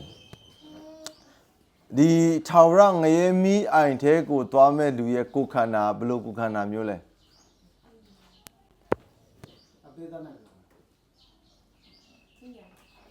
ဝိညာဏကိုယ်ခန္ဓာဖြစ်တယ်။ဘာကိုယ်ခန္ဓာလဲ။သူအသွေးသားဆိုရင်တော့လောင်ပြီးပျောက်သွားမှာလေ။ဝိညာဏကိုယ်ခန္ဓာကျတော့မပျောက်သွားဘူး။အမြဲတမ်းလောင်နေမယ်။အမြဲတမ်းလောင်နေမယ်။အမြဲတမ်းခံစားနေရမယ်။အမြဲတမ်းခံစားဘယ်လိုမျိုးလဲဆိုတော့ထာဝရကဘာအဆက်ဆက်ဖြစ်တယ်။လွတ်ချင်းရှိသေးလား။ရှိပါဘူး။အဲ့ဒီကနေရောလွတ်မြောက်ဖို့နီလန်ရှိလား။မရှိဘူး။ဒါကြောင့်ကျွန်တော်တို့ကတချို့ဘာသာရေးထဲမှာဂျင်းထဲခံရတာရှိတယ်လေ။ငရဲကဒီခေါက်ဘဏ္ဍဖန်ဘဏ္ဍကဘာပြီးလို့ရှိရင်ဒါလေပြီးရင်ကုသိုလ်ကောင်းမှုပြန်လုပ်ရင်တော့အဲ့ကနေပဲကျွန်တော်ပြပြမယ်ကျွန်တော်ဘာသာရေးထဲမှာကျွန်တော်ဂျင်းတဲ့ခံရတာအများကြီးရှိတယ်။မတချင်းနေဆိုလဲအဲ့လိုပေါ့နော်ဟိုဟာလေအောင်ရင်ရဲ့တချင်းတင်တယ်။ဘာလဲကြက်ဖြစ်ရင်ကွယ်ညက်ဖြစ်ရင်ကွယ်တကိုင်းနဲ့နားခိုမယ်ဆိုဘာညာလေဆိုတော့လူဟာဝိညာဉ်ဖြစ်တယ်စိတ်ရှိတယ်ကိုယ်ခန္ဓာရှိတယ်မလားဒါပေမဲ့တိရစ္ဆာန်မှာဘာနဲ့ပါပဲရှိလဲစိတ်နဲ့ခန္ဓာပဲရှိတယ်ဒါဆိုရင်လူဟာจิตသွားဖြစ်ရမယ်ဆိုသူဝိညာဉ်ပဲရောက်မလဲလာဟိုဘက်ဒီဘက်ပြောင်းလို့မရတာဒါတွေကလေမနဲ့ရဲ့လက်ပြားခြင်းတွေပဲဟုတ်တယ်မလားနောင်ဘဝတော့ရှိတယ်အဲ့နောင်ဘဝကဘာလဲဆိုတော့ထာဝရငရဲနဲ့ထာဝရအသက်ရှင်ခြင်းနှစ်ခုပဲရှိတယ်အဲ့ဒါနောင်ဘဝအဲ့နောင်ဘဝဘယ်တော့မှပြင်လို့မရတော့ဘူးเนาะဘယ်တော့မှပြင်လို့မရတော့တဲ့အရာဖြစ်တယ်ဆိုတော့ကောင်းပြီကျွန်တော်ဆက်ဖက်ရအောင်7ကနေဖက်ရအောင်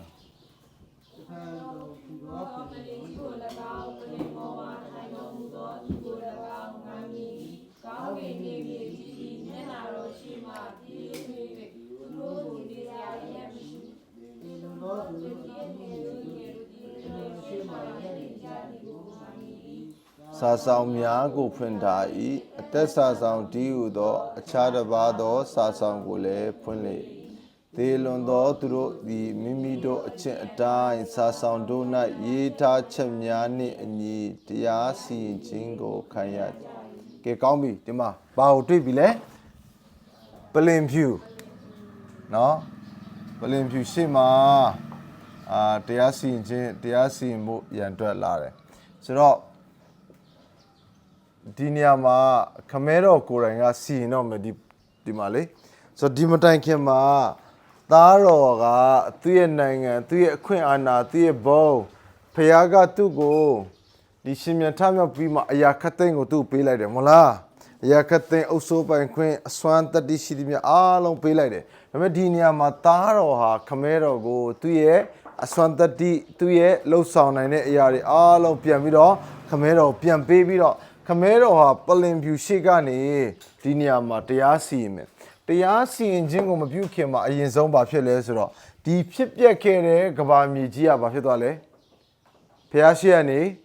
လွင့်သွားတယ်လို့ပြောတယ်နော်ဘုရားရှိခိုးကနေလွင့်သွားတယ်ဆိုတော့သေလွန်သောသူတို့အကြီးငယ်တို့ဟာတဲ့ပလင်တော်ရှေ့မှာရက်နေကြတယ်ကဲဒါဆိုညီကိုမောင်မတို့ဒီမှာပြောခြင်းတယ်အရင်တော့ကျွန်တော်ကဒီအကြောင်းအရာမသိခင်တော့ကျွန်တော်ပေါ့နော်ဒီမှာရှိတဲ့သူတော့မပြောတတ်ဘူးပလင်ဖြူရှေ့မှာကျွန်တော်တို့ပါစီရင်ချင်းခံရမယ်လို့ကျွန်တော်အဲ့လိုနားလဲတယ်ပလင်ဖြူရှေ့မှာစီရင်ချင်းခံရမှာဘယ်သူတွေလဲဟုတ်တယ်လေအားလုံးတော့သိကြမှာလေနော်ကျန်းစာလည်းသိလွန်တော်သူလို့ပြောတယ်ဒါပလင်ဖြူရှေ့မှာစီရင်ချင်းခံရမှာဘယ်သူလဲဒီကဘာမရှိမြအားလုံးလားအားလုံးလို့ထင်လားသို့မဟုတ်မယုံကြည်သူပဲလား အားလုံးလို့ထင်တာပေါ့ဟုတ်လားဆိုတော့ကျွန်တော်တို့အများစုအဲ့လိုပဲထင်တယ်လေပလင်ဖြူရှေ့ရောက်တဲ့အခါမှာเนาะဆိုတော့ဒီမှာကြည့်ယုံကြည်သူတွေကိုဘယ်မှာစီရင်ပြီးသွားပြီလဲဆိုတော့တကယ်တော့လေယုံကြည်သူတွေရဲ့အရင်အမြင့်နဲ့စီရင်ခြင်းယုံကြည်သောသူတွေအားလုံးရဲ့စစ်မှန်သောစီရင်ခြင်းကယုံကြည်သူတိုင်းအတွက်ကဒီတစ်နဲ့နှစ်ပဲဒီတစ်မှာဟာကျွန်တော်တို့ကိုစားသခင်ယေရှုကစီရင်ခံတာကျွန်တော်တို့အတွက်ပဲเนาะစီရင်ခံပြီးပြီနောက်တစ်ခုကဘာလဲနေ့တိုင်းကိုစီရင်ရတယ်ဒီမှာစီရင်သွားပြီဆိုရင်ဒီမှာစီရင်ပြီးတဲ့သူကပလင်ဖြူရှေ့မှာမလိုတော့နောက်တနည်းအားဖြင့်ပြောရင်ဒီပလင်ဖြူရှေ့နဲ့လုံးဝလာမမသက်ဆိုင်ခြင်းကဘာနဲ့ဆိုင်လဲဆိုတော့ကားတိုင်းမှာယေရှုအသေးခံပြီးတော့အသေးခံတဲ့သခင်ယေရှုကိုယုံကြည်တဲ့အခါမှာပလင်ဖြူရှေ့မှာစီရင်ခြင်းမခံရတော့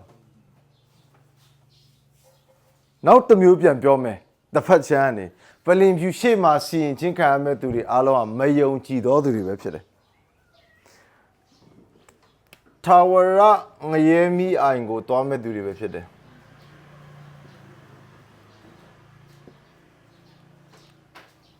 ဘာဖြစ်လို့လဲလို့ပြောရင်ကယ်တင်ခြင်းရောက်သောသူတိုင်းဟာဒီမှာကြည့်ဒီမှာကျွန်တော်ယုံကြည်သူတွေအများကြီးရှိတယ်ကယ်တင်ခြင်းရတယ်နော်ကယ်တင်ခြင်းရောက်တယ်ယေရှုကိုယုံကြည်တယ်ဒါပေမဲ့ကိုယ်ရစားသေးလားအရက်တောက်လားမိမရှုပ်လားမွေးစေဝါလောက်လားမကောင်းတာအကုန်လောက်လားယေရှုတော်ယုံလားအဲ့ဒါသူသိရင်ပဲသွားမလဲ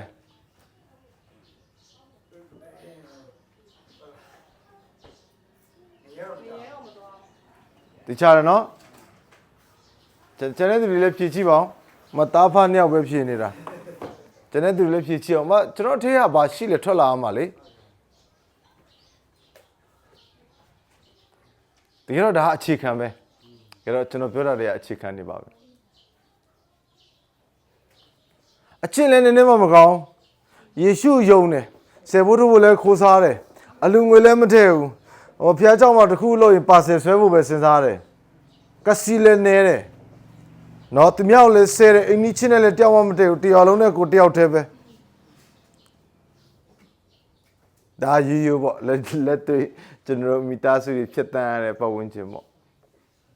တမြောက်အရင်ဟင်းဆိုတော့စားချင်တယ်ကိုယ်အရင်ဟင်းဆိုတခါမှမကြွေးချင်မကောင်းတာအကုန်လုပ်တယ်ကွာယေရှုကိုယုံတယ်နော်ယေရှုဟာကျွန်တော်အပြစ်တွေသိခံတယ်ဆိုတာယုံတယ်အဲ့ဒါလွဲလို့ကျန်တာကောင်းတော့မကောင်းတော့အကုန်လုပ်တယ်အဲ့ဒီလူကဘယ်သွားမလဲသိရင်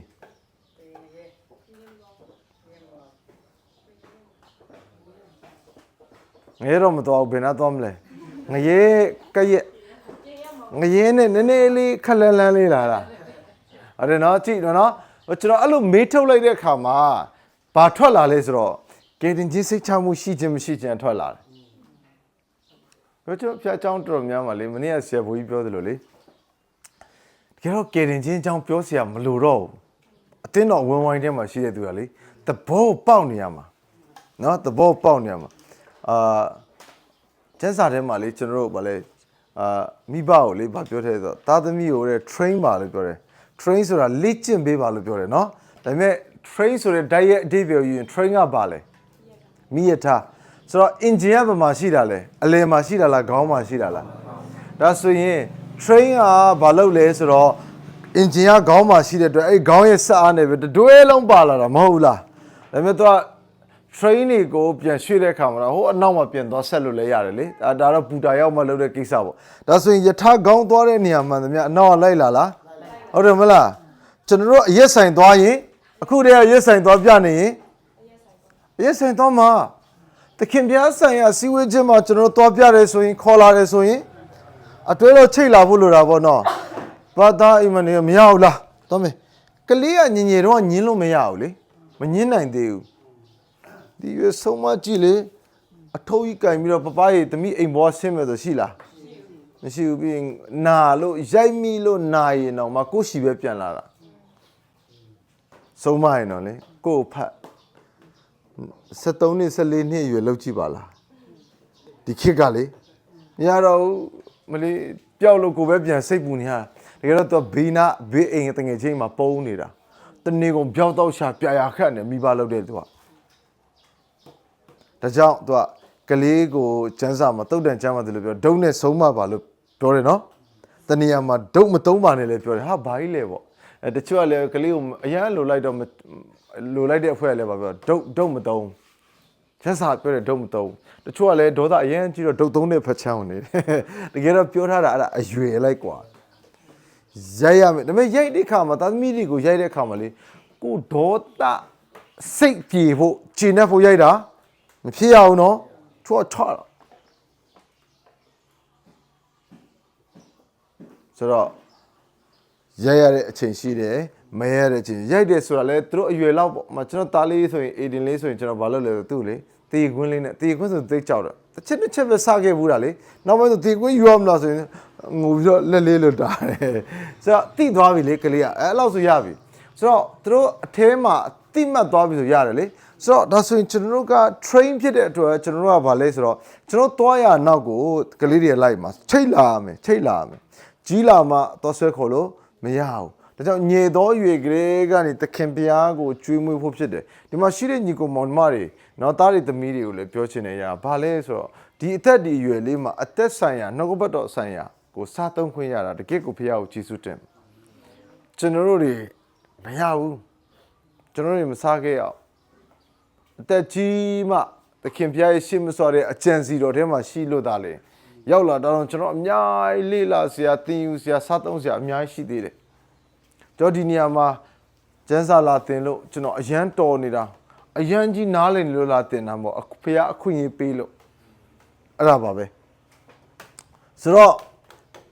ယေရှုလက်ဝါးကလေးမှာအသေးခံတော်ယုံပြီးတော့ကိုနေခြင်းသလိုနေတော့ထာဝရငရေတော်သွားစရာမလိုတော့ဘူးအဲ့ဒါကမဆုံးရှုံးနိုင်သောကယ်တင်ခြင်းလို့ခေါ်တယ်နံပါတ်1ကဘာလဲအဲ့ဒီကယ်တင်ခြင်းကိုရတဲ့အခါမှာသူဟာလှုပ်ချင်တာတော့လှုပ်တဲ့အတွက်ကြောင့်သူ့ရဲ့လိပ်စာသည်တခါတဲ့အန်သွားခဲ့ကြရမောင်မိုက်ဖြစ်တယ်မပြီးသေးဘူးနော်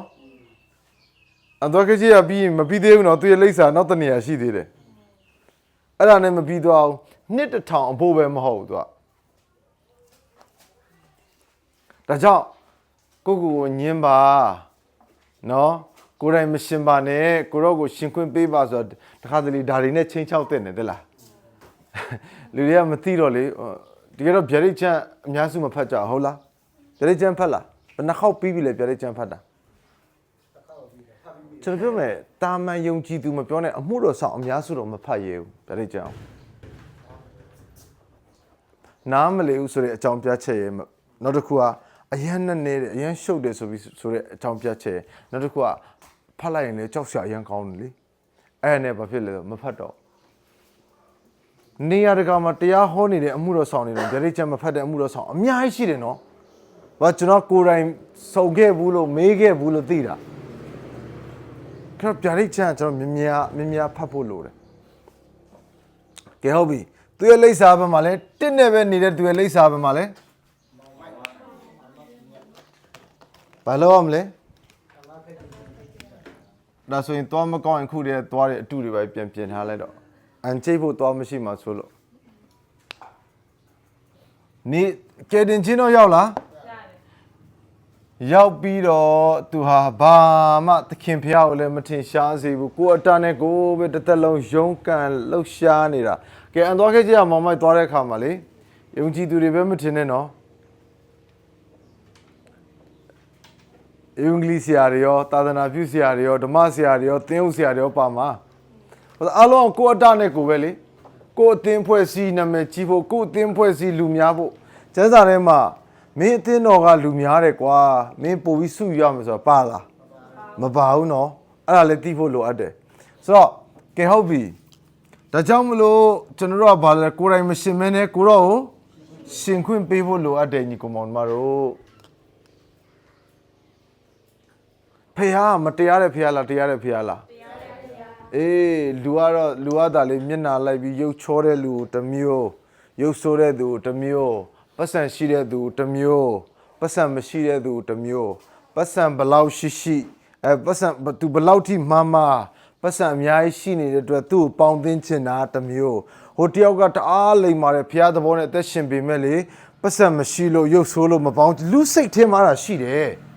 လူတွေကအဲ့လိုတိုင်းတာပြီးပေါင်းတာဒါပေမဲ့ဖျားဘာတံမကြည့်ဘူးလေဆိုအစင်းတံအတွင်းတံကိုပဲကြည့်တယ်ဖျားဖြစ်တယ်နော်လူကတော့ဗာကြည့်တယ်လေအစင်းတံကိုကြည့်တယ်ဖျားကဗာကြည့်လေအတွင်းတံဒါကြောင့်ကျွန်တော်တို့ကအတွင်းတံနဲ့အသက်ရှင်ရမယ့်သူတွေဖြစ်တယ်ဖျားနဲ့ရေတွက်ဝင်ခြင်းနဲ့ဆိုရင်အတွင်းတံနဲ့အသက်ရှင်ဖို့လိုတယ်ဒါကြောင့်ကျွန်တော်တို့အပြင်တံနဲ့အသက်ရှင်ဖို့ရန်အတွက်ကျွန်တော်အများကြီးကျွန်တော်စန္ဒရှိတော်ညာလဲမိမိကားထဲမှာနေ့တိုင်းစီရင်ဖို့ရန်အတွက်အရေးကြီးတယ်ကောင်းပြီဒါဆိုလို့ရှိရင်ဒီစီရင်ခြင်းကပလင်ဖြူရှေ့စီရင်ခြင်းလို့ခေါ်တဲ့စီရင်ခြင်းနံပါတ်6ကဘသူတွေကိုစီရင်တာလဲမယုံကြည်သူတွေအားလုံးကိုစီရင်ပါဘာကိုမယုံတာလဲဆိုတော့သခင်ယေရှုကိုမိမိရဲ့ကယ်တင်ပိုင်ရှင်အဖြစ်မယုံကြည်သောသူအားလုံးကိုစီရင်ပါ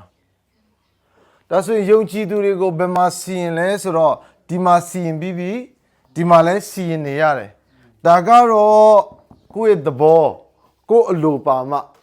ဒါကတော့ကျွန်တော်သဘောကျွန်တော်အလိုမပါဘဲနဲ့သခင်ကတစ်ဖက်သက်အချစ်နဲ့စီရင်ခဲ့တာဒါပေမဲ့ဒီမှာကျတော့သခင်ကိုချစ်တယ်ဆိုတဲ့အပြန်လည်အချစ်နဲ့ကျွန်တော်စီရင်ခြင်းခံဖို့လိုတယ်ကိုဒီမှာကိုအောင်ပြီဆိုရင်ဒါတွေအားလုံးအောင်ပြီဆိုတော့ဒါဆိုရင်ဟိုဘက်အချမ်းကဟာတွေဘာမှမသိရင်လည်းကိစ္စမရှိကိုနေ့တိုင်းစီရင်ရမယ်တနည်းအားဖြင့်ပြောရင်ရှင်ဘောလူစကားရပြောရင်ပြေးရသောလမ်းကိုအဆုံးတိုင်အောင်ငါပြေးတယ်ပြေးခြင်းမှာနှေးခြင်းမြန်ခြင်းအရေးကြီးလားပြေးနေဖို့အရေးကြီးလား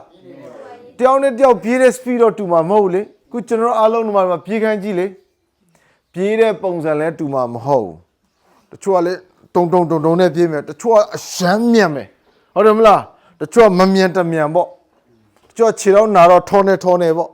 တယောက်နဲ့တယောက်ပြေးတဲ့ပုံစံတော့မတူဒါပေမဲ့အဲ့ဒီပန်းတိုင်ဖြစ်တဲ့ခရစ်တော်ထံကိုပြေးနေဖို့တော့လိုအပ်တယ်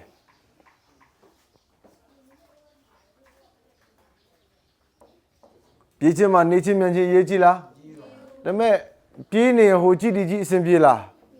မပြေဘူးเนาะကျွန်တော်ဘောလုံးကန်ရင်းတဲ့ခါလေးဘောလုံးလာပြီလားဆိုပြီးတော့လေဘောလုံးကအနောက်ကကန်တင်ပေးတာလေเนาะအဲ့လိုနောက်လေးကြည့်ပြီးတော့ပြေးရတဲ့အချိန်တွေရှိတယ်လေပြီးရင်အရှိမသူများနဲ့တိုက်ပါလေရောဒိန်းဆိုတော့ဟုတ်တယ်မလားဒါဆိုရင်ခရစ်တော်ကိုပဲအာယုံစိုက်ရှေ့ရှုပြီးတော့ပြေးနေဖို့လိုအပ်တယ်ဆိုတော့ပြေးရမယ့်လမ်းကိုအဆုံးတိုင်အောင်ငါပြေးတယ်လို့ရှင်ဘောလူမပြောဘူးလားပြေးရမယ့်လမ်းနဲ့ပြေးချင်တဲ့လမ်းတူလားကိုပြေးချင်တဲ့လမ်းပြေးနေတာလားပြေးရမယ့်လမ်းကိုပြေးတာလားဆိုတော့စဉ်းစားဖို့လည်းလိုတယ်ဖခင်ကဓမ္မဟောင်းကာလတစ်လျှောက်လုံးပါလေဘယ်မှာထင်ရှားလဲလူကိုခေါ်ရင်ဘယ်မှာခေါ်လဲသူတောင်ပေါ်မှာခေါ်တာဟုတ်တယ်မလားဘုရားမြေပြန့်သားမဟုတ်ဘူးเนาะတိုင်းရင်းသားတောင်ပေါ်သားဆိုတော့အမြဲတမ်းလူကိုခေါ်ရင်ဘယ်မှာခေါ်လဲတောင်ပေါ်မှာပဲခေါ်တယ်ဆိုတော့မောရှိဘုရားနဲ့တွေ့တဲ့အခါမှာတောင်ပေါ်မှာတွေ့တယ်ဟုတ်တယ်မလားဆိုတော့ဘုရားကလောတနဲ့မိသားစုဟာပျက်စီးရမြို့မှာနေပြီးပျက်စီးသွားပြီပျက်စီးတဲ့အခါမှာအာဗြဟံလည်းကိုစားပြုဆုတောင်းတယ်လောတကမြို့ပြင်ကိုမထွက်ချင်ဘူးကျမ်းစာဖတ်တဲ့အခါမှာကောင်းကင်တမန်ကတဲ့မြို့ပြင်ကိုဒီလိုတကိုးနဲ့ခေါ်ထုတ်လိုက်တယ်နော်ဖင်းနွယ်သောစိတ်ရှိတယ်တဲ့ဖင်းနွယ်သောစိတ်ရှိတယ်ဆိုတာတနည်းအားဖြင့်ပြောရင်မပြေးချင်ဘူးစီးစိမ်နေထားခဲ့ရမှာလေနော်အဲဒါကြောင့်မပြေးချင်ဘူးလို့ပြောတယ်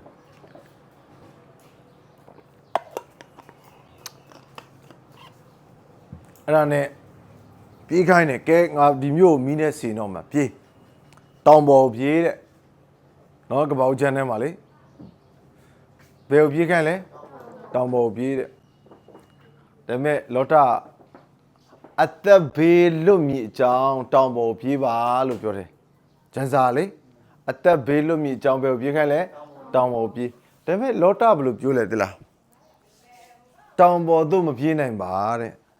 ဘေးတွေ့သိမိကိုစိုးပါတယ်တဲ့ဘုရားပြောတာအသက်ဘေးလွတ်ဖို့ရန်အတွက်တောင်ပေါ်ကိုပြေးခိုင်းတယ်လောတဘယ်လိုဖြေလဲတောင်ပေါ်မပြေးနိုင်ဘူးအသက်ဘေးတွေ့သိမိကိုဆိုတယ် တော်စကားနဲ့ထောင်းနေနော်လုံးဝဆန့်ကျင်ဘက်ပဲတောင်ပေါ်သူပြေးခြင်းလားတောင်ပေါ်မှာဘယ်သူရှိလဲကြွေဝတဲ့ဖျားရှိတယ်ကေတော်ဖျားရှိတယ်လုံခြုံစီတော်ဖျားရှိတယ်တောင်ပေါ်ကိုသာလောတကရွေးချယ်ပြီးပြေးခဲ့မယ်ဆိုရင်သူရဲ့မိသားစုရဲ့တမိုင်းဟာတစ်မျိုးပြောင်းသွားနိုင်တယ်ဒါပေမဲ့ तू ကဘာပြောလဲဖျားရဲ့ဆေလို့တဲ့ကောင်းကင်တမန်ဟိုမှာကြည်ပါတဲ့မြို့ငယ်လေးတစ်မျိုးတဲ့ပြေးတာပါဤတဲ့မြေပြက်မှာတည်ထားတာတနည်းအားဖြင့်ပြေးလို့ကောင်းတယ်တဲ့ခရစ်ယာန်အများစုကဘယ်လိုပြေးခြင်းလဲပြေးကောင်းတဲ့နေရာကိုပြေးခြင်းဟုတ်တယ်မလားဒါပေမဲ့ကျွန်တော်တို့ကပြေးခြင်းတဲ့လမ်းကိုပြေးရတာမဟုတ်ဘူးပြေးရတဲ့လမ်းကိုပြေးရမှာလောတာကပြေးခြင်းတဲ့လမ်းကိုပြေးတဲ့အခါမှာပထမတစ်ချက်သူရဲ့ဇနီးတဲ့ဟာစားတိုင်းဖြစ်သွားတယ်နံပါတ်2ချက်သမီးနှစ်ယောက်ဟာအဖေကိုစပြည့်တိုက်ပြီးဝင်အိပ်ပြီးတော့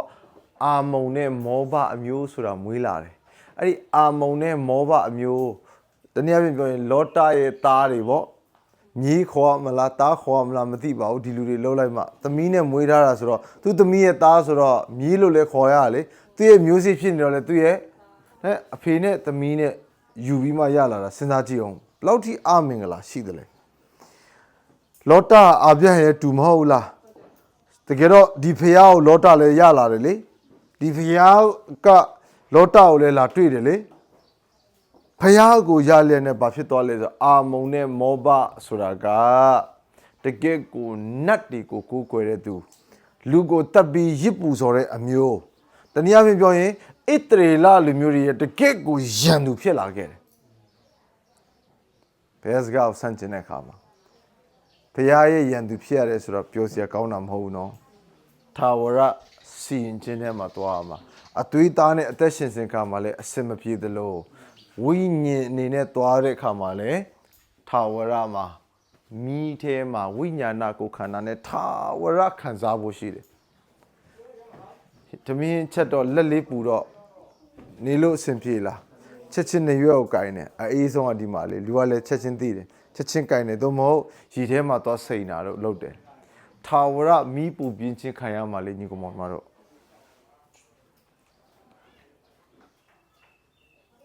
ဒါကြောင့်ကျွန်တော်တို့အသက်ရှင်တဲ့အခါမှာပြေးရသောလမ်းကိုပြေးဖို့ဖြစ်တယ်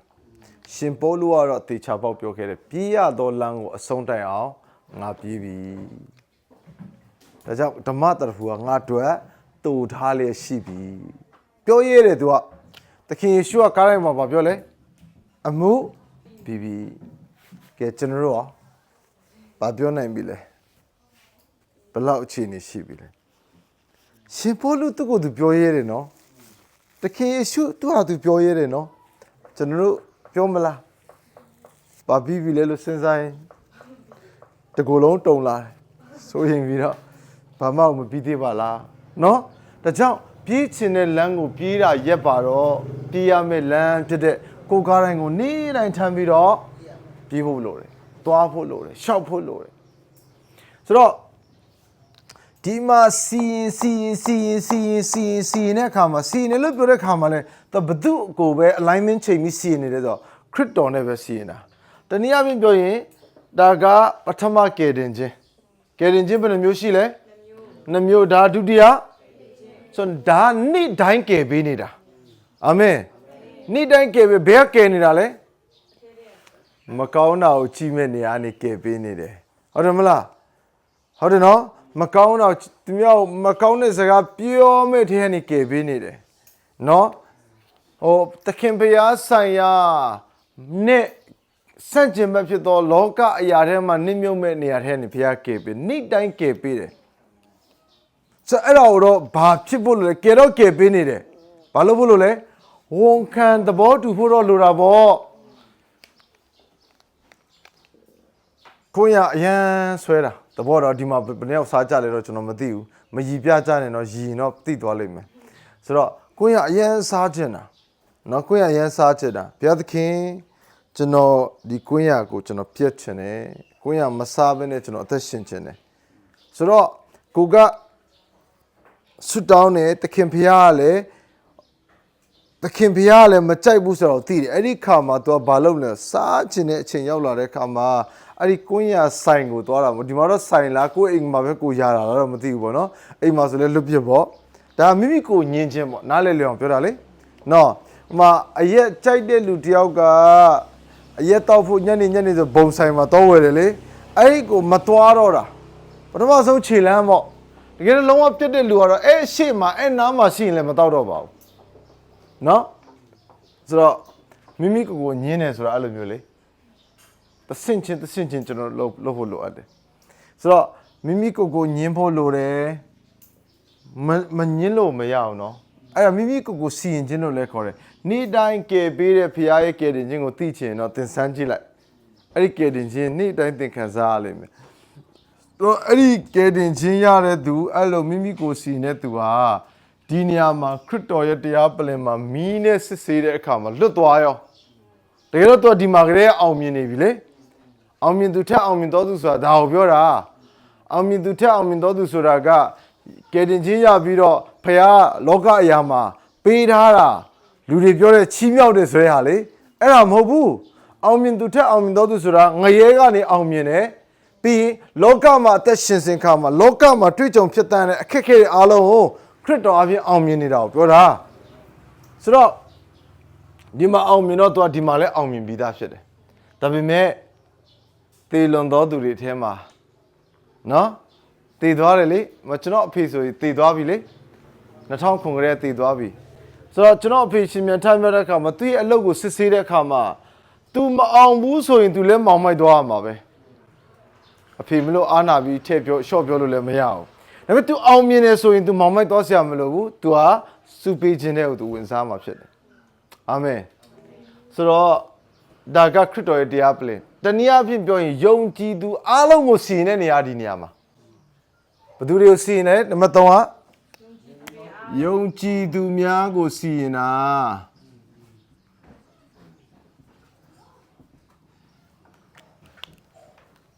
ကျွန်တော်ခရစ်ယာန်အများစုက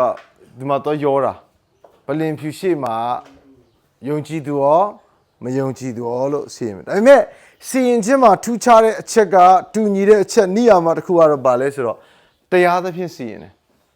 ဘယ်လိုစီရင်လဲဒီမှာရောကဲဒီမှာတရားသဖြင့်စီရင်တဲ့သဘောတဘာဝကိုတစ်ချက်ပြောချင်တယ်သခင်ယေရှုကိုယုံတဲ့အတွက်သူငရဲသွားစရာလိုလားဒါဆိုတရားလားဒါဆိုရင်ယေရှုကိုယုံပြီးမဲ့ယုံကြည်ခြင်းနဲ့ဆိုင်သောအကျင့်လို့ခေါ်တဲ့ခရစ်တော်ရှင်ပေးခြင်းကိုဝန်မခံရင်တော့ဆုလိုက်ရမလားတော့မောင်မိုက်ရှင်တဲ့သူကြတော့ရမလားရတာပေါ့တရားသဖြင့်မိမိအကျင့်အတိုင်းအကျိုးပြစ်ကိုဆက်ပေးမယ်ဆိုတော့ကျမ်းစာမှာခဏထည့်ထားတယ်ခုဒီပြတဲ့ကျမ်းမှာလည်းခဏတွေ့ရမယ်ဆိုတော့ဒါဆိုရင်ဒီစီရင်ခြင်းနံပါတ်6ကတော့ဘယ်သူတွေကိုစီရင်တာလဲမယုံကြည်သူတွေကိုစီရင်တယ်ဘယ်လိုစီရင်လဲလို့ပြောတဲ့အခါမှာသူကစာဆောင်တွေကအများကြီးရှိတယ်နော်အသက်စာဆောင်ရှိတယ်အလုတ်ကိုရေးမှတ်ထားသောစာဆောင်ရှိတယ်သိုးတငယ်ကြီးအသက်စာဆောင်ရှိတယ်မတူးတော့ဒီစာဆောင်တွေကစာဆောင်ကိုဖွင့်ထားတယ်လို့ပြောရင်ကျွန်တော်တို့ကပုံမှန်ရဆိုရင်စာဆောင်လို့ပြောရင်ဘာစာဆောင်ပဲသိလဲအသက်စာဆောင်ပဲသိတာကျမ်းစာမှာပြောထားတာကစာဆောင်များကိုဖွင့်ထားတယ်လို့ပြောတယ်အများကိန်းကိုသုံးပြီးဆိုရင်အနည်းဆုံး2ဆောင်နေစတယ်နော်အနည်းဆုံး2ဆောင်နေစတယ်ဆိုတော့တေလွန်သောသူအချင်းငယ်တို့ကိုပလင်ရှိမှရက်နေကြတယ်တဲ့နော်တေလွန်သောသူတို့သည်မိမိတို့အကျင့်အတိုင်းဘာလဲမိမိတို့အကျင့်တိုင်းနဲ့ဘာလို့မလဲစာဆောင်တို့၌ရေးထားချက်များနဲ့ညီတဲ့ဒါဆိုရင်ဒီနေ့ယုံကြည်သူတွေကိုလည်းဒီနေရာမှာကြည့်သူတို့အကျင့်ရေးမှတ်ထားလား record ရှိတယ်ဒီမှာမယုံကြည်သောသူတွေတော့ record ရှိလားအကျင့်အတိုင်းလို့ပြောပြီးဆိုကြတဲ့ကစာဆောင်တို့၌ရေးထားချက်များနဲ့အညီတရားစီရင်ခြင်းကိုခံရမယ်ကဲမယုံကြည်သူမှာတော့ကောင်းတဲ့သူရှိလားဆိုးတဲ့သူရှိလားသူတို့စီရင်တဲ့အခါမှာစီရင်ချက်တူလားစီရင်ချက်တူမလားမတူဘူးเนาะအင်္ဂလိပ်ကျမ်းစာမှာဆိုရင် according to our own deeds ငါတို့လုပ်တဲ့အတိုင်းစီရင်ခြင်းခံရမယ် ဒါဆိုလို့ရှိရင်ငရဲသွားတာတော့မှဒီဂရီတူလားဘယ်လိုခွဲမလဲတော့မသိဘူးเนาะမရောက်ဘူးတော့မသိဘူး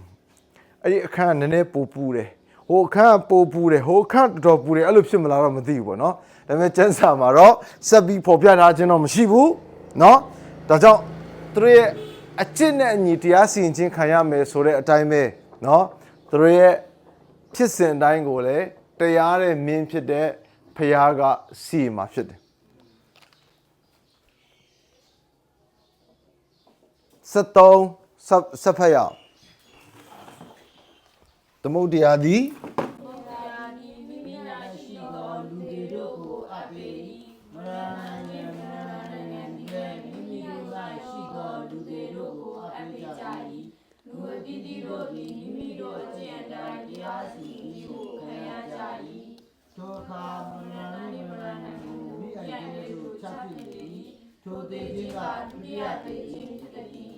အသက်ဆာဆောင်၌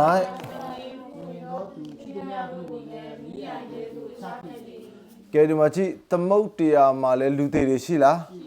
အဲလူသေးတွေကသမုဒ္ဒရာမှာရှိတဲ့လူသေးတွေကိုသမုဒ္ဒရာလည်းအပ်တယ်မရဏနဲ့မရဏနိုင်ငံကလည်းမိမိမှာရှိတဲ့လူသေးကိုအဲ့ဒီမှာအပ်တယ်ပြီးတဲ့အခါမှာမရဏနဲ့မရဏနိုင်ငံကိုလည်းဘယ်တဲ့ကိုချလိုက်လဲငရဲမိရိုင်တဲ့ကိုချတယ်အဲ့ဒီမှာရှိတဲ့သူတွေအားလုံးချတယ်အသက်ဆာဆောင်မှာတနည်းအားဖြင့်ပြောရင်ဖျားကိုမယုံကြည်တဲ့သူတွေအားလုံးမာနနဲ့အပေါင်းပါတာရဲ့မိစ္ဆာပရောဖက်ဟုတ်တယ်မလားအကုန်လုံးဘယ်တဲ့ချပစ်လိုက်ပြီလဲထာဝရငရဲမိရိုင်တဲ့ကိုချပစ်လိုက်ပြီအဲ့ဒါကစီရင်ခြင်းနံပါတ်6ဖြစ်တယ်နော်စီရင်ခြင်းနံပါတ်ဘယ်လောက်လဲဒါဆိုရင်အခုကျွန်တော်တို့စီရင်ခြင်းခွန်ကိုပြောပြီးတော့အဆုံးသတ်မယ်စီရင်ခြင်းခွန်လို့ပြောတဲ့အခါမှာဘာတွေစီရင်မလဲဘယ်လိုတွေဆက်လုပ်မလဲဆိုတဲ့ထာဝရကာလကိုတော့ဗျာဒိတ်ကျမ်းမှာတော့အများကြီးဖော်ပြထားခြင်းတော့မရှိတော့เนาะဒါပေမဲ့တိချတာကထာဝရကာလရဲ့စီရင်ခြင်းခန္ဓာကတော့စီရင်ခြင်းခွန်ပေါ့เนาะစီရင်ခြင်းကိုမှတ်ထားတဲ့သူတွေအတွက်တော့တန်ရှင်းသူများနဲ့ကောင်းကင်တမန်များကိုစီရင်ခြင်းပေါ့เนาะတနည်းအားဖြင့်ထာဝရစီရင်ခြင်းပေါ့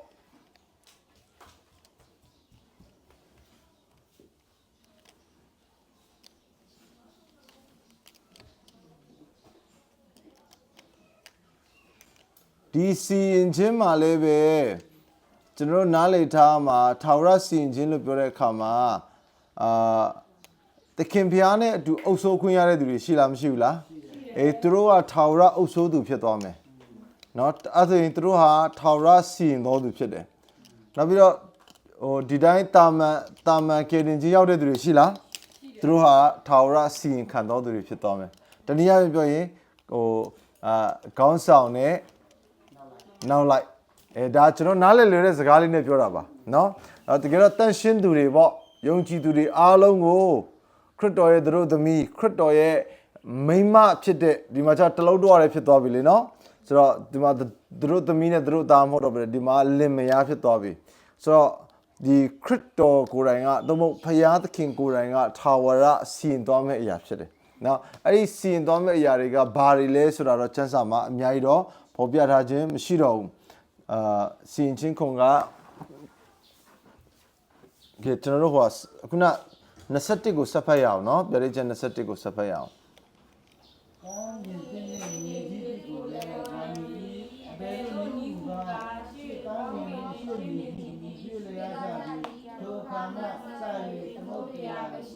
ကောင်းပြီခဏလေးဆိုတော့ဒီနေရာမှာကျွန်တော်တခုပြောချင်တဲ့အရာကချမ်းစာကတော့ဘယ်လိုပြောထားလဲဆိုတော့ကောင်းကင်သစ်နဲ့မြေကြီးသစ်ကိုငါမြင်တယ်တဲ့နောက်ပြီးတော့ရှေးကောင်းကင်နဲ့ရှေးမြေကြီးသည်ရွေ့သွားကြပြီဒါပေမဲ့ကောင်းကင်သစ်နဲ့မြေကြီးသစ်မှာဘာမရှိတော့ဘူးလဲသမုဒ္ဒရာမရှိတော့ဘူးတဲ့နော်ဆိုတော့ကဲဒီညမှာကျွန်တော်နားလည်တဲ့အရာလေးကိုပြောချင်တဲ့အရာကဒီကဘာမြေကြီးပေါ့နော်ဒီကဘာမြေကြီးကမရှိတော့ဘူးဒီကောင်းကင်ကိုကျွန်တော်နားလည်ထားတဲ့ဒီကောင်းကင်နော်ဒီကောင်းကင်ရဲ့ဒီမြေကြီးကမရှိတော့ဘူးတချို့အဓိပ္ပာယ်ဖွင့်တာကျတော့ဘယ်လိုဖွင့်လဲဆိုတော့ဒီကောင်းကင်နဲ့မြေကြီးကရှိနေမယ်ဒီတိုင်းပဲဘယ်တော့ဘာနဲ့ယူလဲဆိုတော့မူလဖန်ဆင်းခြင်းကိုကြည့်တဲ့အခါမှာဒီကဘာကိုဝဲဖန်ဆင်းတာလေကောင်းကင်တမန်နဲ့စစ်ဖြစ်ပြီးတဲ့အခါမှာကဘာမြေကြီးကကျဆင်းသွားတယ်ကျဆင်းသွားတဲ့ကဘာမြေကြီးကိုပဲဖခင်ကကုန်းပေါ်စေ တစ်ပင်အဲ့ဒီရေတတော်မွေးဟုတ်တယ်မလားအဲ့လိုတစ်ဆင့်ပြန်လောက်တယ်လောက်ပြီးမှအာရန်အေဝါလက်ထက်ကနေကျဆင်းသွားတဲ့ခါမှာလေဖျက်ခင်နိုးအေးလက်ထက်မှာရေလွှမ်းမိုးပြီးတော့နောက်တစ်ခေါက်ကဘာမြေကြီးကိုပြန်စတယ်ဟုတ်တယ်နော်ပြန်စပြီးတော့အဲ့မှာဖျားပါပြောလဲဆိုတော့နောက်တစ်ခေါက်ကဘာမြေကြီးကိုရေလွှမ်းမိုးခြင်းမရှိတော့ဒါကြောင့်တက်တန့်ကိုထားပေးတယ်ဂတိသစ္စာအနေနဲ့ bring in ဒါပေမဲ့ဘာနဲ့စီရင်လဲဆိုတော့မီးနဲ့စီရင်ပါဆိုတော့တချို့ကျတော့အဲ့ဒီအစင်စစ်ပေါ်ထက်ခါပြုတ်ပြင်းတဲ့ကဘာမြေကြီးကိုအခြေခံပြီးတော့တချို့ကျတော့ဒီမြေကြီးပဲဒီကောင်းကင်ပဲဖះအလိတ်လိုက်ပေါ့နော်ခွာထုတ်လိုက်ပြီးတော့နောက်ထပ်အစ်စ်ကိုဖះသုံးမယ်ဆိုတဲ့ဟာမျိုးနဲ့လည်းခံယူတဲ့သူရှိတယ်ဒါပေမဲ့ကျွန်တော်ကတော့ဒီနေရာလေးမှာမငင်းဘူးပေါ့အဲ့ဒါကိုလည်းဘာလို့ဖះရဲ့နည်းနည်းချင်းကိုကျွန်တော်တို့ကဒါတွေကအနာဂတ်မှာဖြစ်လာမယ့်အရာတွေဖြစ်တဲ့အတွက်အနာဂတ်ကိုလမ်းကြည့်ရတာဖြစ်တော့ကြောင့်ရှေ့မှာဖြစ်ခဲ့တဲ့အရာကိုလည်းအရေးအနေနဲ့ယူလို့ရတယ်ဒါပေမဲ့ကျမ်းစာမှာတော့ဗာပြောလဲဆိုတော့ရှေ့ကောင်းကင်နဲ့ရှေ့မြေကြီးကရွေ့သွားပြီလို့ပြောတဲ့အတွက်ကျွန်တော်ကတော့လုံးဝ brand new ဖြစ်လိမ့်မယ်လို့တော့ကျွန်တော်ယုံကြည်တယ်ကောင်းကင်အစ်စ်မြေကြီးအစ်စ်အနေနဲ့ဖះပြန်လုပ်မယ်ဖះအရာလုပ်နိုင်တယ်ဒါမှမဟုတ်လဲဒီပစ္စည်းနေတဲ့ကောင်းကင်နဲ့မြေကြီးကိုလည်းပြန်လုပ်နိုင်တာပဲဖះဒါပေမဲ့ကြည့်တဲ့အခါမှာအခုကျွန်တော်နေတဲ့ကောင်းကင်ကြီးကအိုဇုံးတော်တော်ပေါက်နေနော်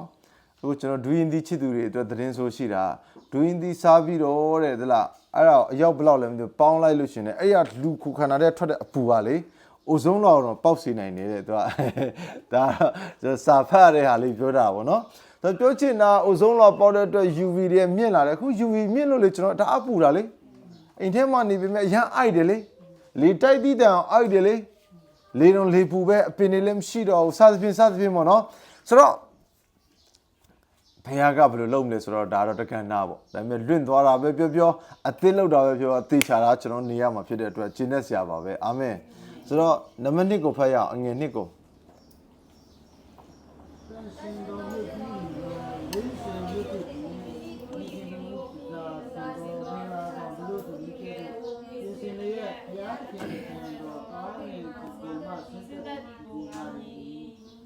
ကောင်းငင်မှာကြီးတော့အကံကဘုရားတခင်ကြီးတဲတော်ပြီးလူတို့ဒီရှိလူတို့မြစ်အတူကျင်းမှုတော်လူတို့ဒီကိုယ်တော်ဤသူချာနေဘုရားတခင်ကြီးကိုလူတို့မြစ်အတူရှိနေတို့ဤဘုရားတခင်ဟုတ်ပြီအဲ့ဒီကောင်းကင်တဲ့နေအဲ့ဒီကောင်းကင်တဲ့နေမြေကြီးတဲ့မှာယေရုရှလင်တန်ရှင်သောမြို့ဖြစ်တဲ့ယေရုရှလင်မြို့သစ်ကလည်းပဲเนาะဆင်းလာမှာဖြစ်တယ်เนาะဆိုတော့နည်းနည်းလေးကျွန်တော်ကြော်ပြီးဖတ်ရအောင်เนาะဒီမှာတော့အများကြီးပြောစရာရှိတယ်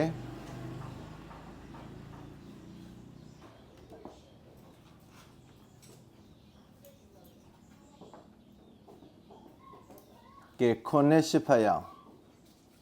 အောင်မြင်သောသူသည်အောင်မြင်သောသူသည်ဤရာတို့ကိုအဝင်ခံရ၏ငါသည်သူ၏ဖျားတည်ဖြစ်၏သူသည်လည်းငါ၏သားဖြစ်လေ၏ကြောက်တတ်သောသူမယုံကြည်သောသူဆက်သွယ်ယူရှာပွေသောသူလူအသက်ကိုတတ်သောသူမတရားသောမိထုံမှညီဝဲသောသူသူစားတတ်သောသူရုပ်ထုကိုကိုးကွယ်သောသူသစ္စာပြည့်သောသူအပေါင်းတို့လာ၏တရားတည်ခြင်းပြီးသောတန်နေတော်သောဤအကျေ၌ဒီလိုအဖို့ကိုရရစေလူ၏တာကဲဒီနေရာမှာတစ်ချက်နော်ဒီ21မှာလေ21မှာပါတာနဲ့22မှာပါတဲ့အကြောင်းအရာအတူတူပဲဒါပေမဲ့ဗျာဒိတ်ချက်21မှာပါနေတဲ့ကြောက်တက်သောသူမယုံကြည်သောသူဆက်ဆုပ်ဖွယ်သောသူလူသက်ကိုတတ်သောသူမတရားသောမိထုံ၌မြှဝဲသောသူဖြူစားတတ်သောသူယုတ်တုကိုယ်ွယ်သောသူတစ္ဆာဖြစ်သောသူအပေါင်းတို့ဟာတဲ့ဒုတိယတည်ခြင်းတည်ဟူသောကန့်နဲ့လောင်သောငရဲမိအိုင်ထဲ၌မိမိဖို့ရမယ်လို့ပြောတယ်ဒါကမယုံကြည်သောသူတွေကိုပြောထားတာဖြစ်တယ်နော်ကန့်နဲ့လောင်တဲ့ငရဲမိအိုင်မှာသွားရမှာဖြစ်တယ်ဆိုတော့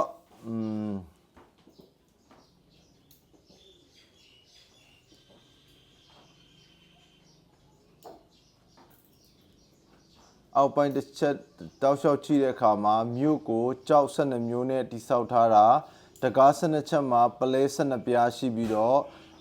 မြို့ရဲ့လမ်းမဟာဖန်တလင်းကဲ့သို့ကြည်လင်တဲ့ရွှေစင်ဖြစ်တဲ့အကြောင်းเนาะအဲ့ဒီမြို့ထဲမှာဗိမာန်တော်ကိုမတွေ့ရတော့ဘူးเนาะမြို့သစ်ထဲမှာယေရုရှလင်မြို့သစ်ထဲမှာဘာမရှိတော့ဘူးလဲဗိမာန်တော်မရှိတော့ဘူးပြီးရင်အဲ့ အနန္တတကူရှင်အားတဲ့ဘုရားသခင်နဲ့တိုးသိငယ်ရတဲ့အဲ့ဒီမြို့ရဲ့ဗိမာန်ဖြစ်တယ်တဲ့နော်ဆိုတော့ဒီလိုပေါ့ဗိမာန်လို့ပြောတဲ့အခါဘုရားเจ้าပုံစံမျိုးပေါ့နော်မဟုတ်တော့ဘဲနဲ့ဘုရားနဲ့ဒီတိုးသိငယ်ကိုယ်တိုင်ဟာဗိမာန်ဖြစ်တယ်ဆိုတဲ့အကြောင်းကိုတွေ့ရတယ်နောက်ပြီးတော့နောက်တစ်ခုကထိုမြို့မှာတဲ့နေဤအယောင်လာဟိအယောင်ကိုအလိုမရှိဘူးအကြောင်းမူကားဘုရားသခင်ဘုန်းတော်သည်ထိုမြို့ကို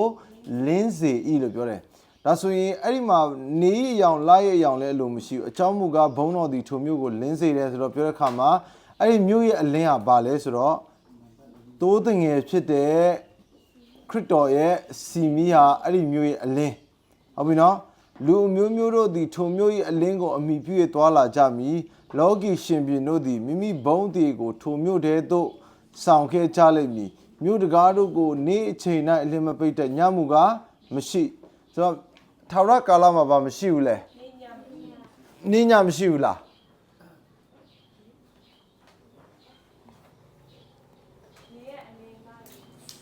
ဟုတ်လေနေ့ညမရှိဘူးလို့ပြောလို့လေ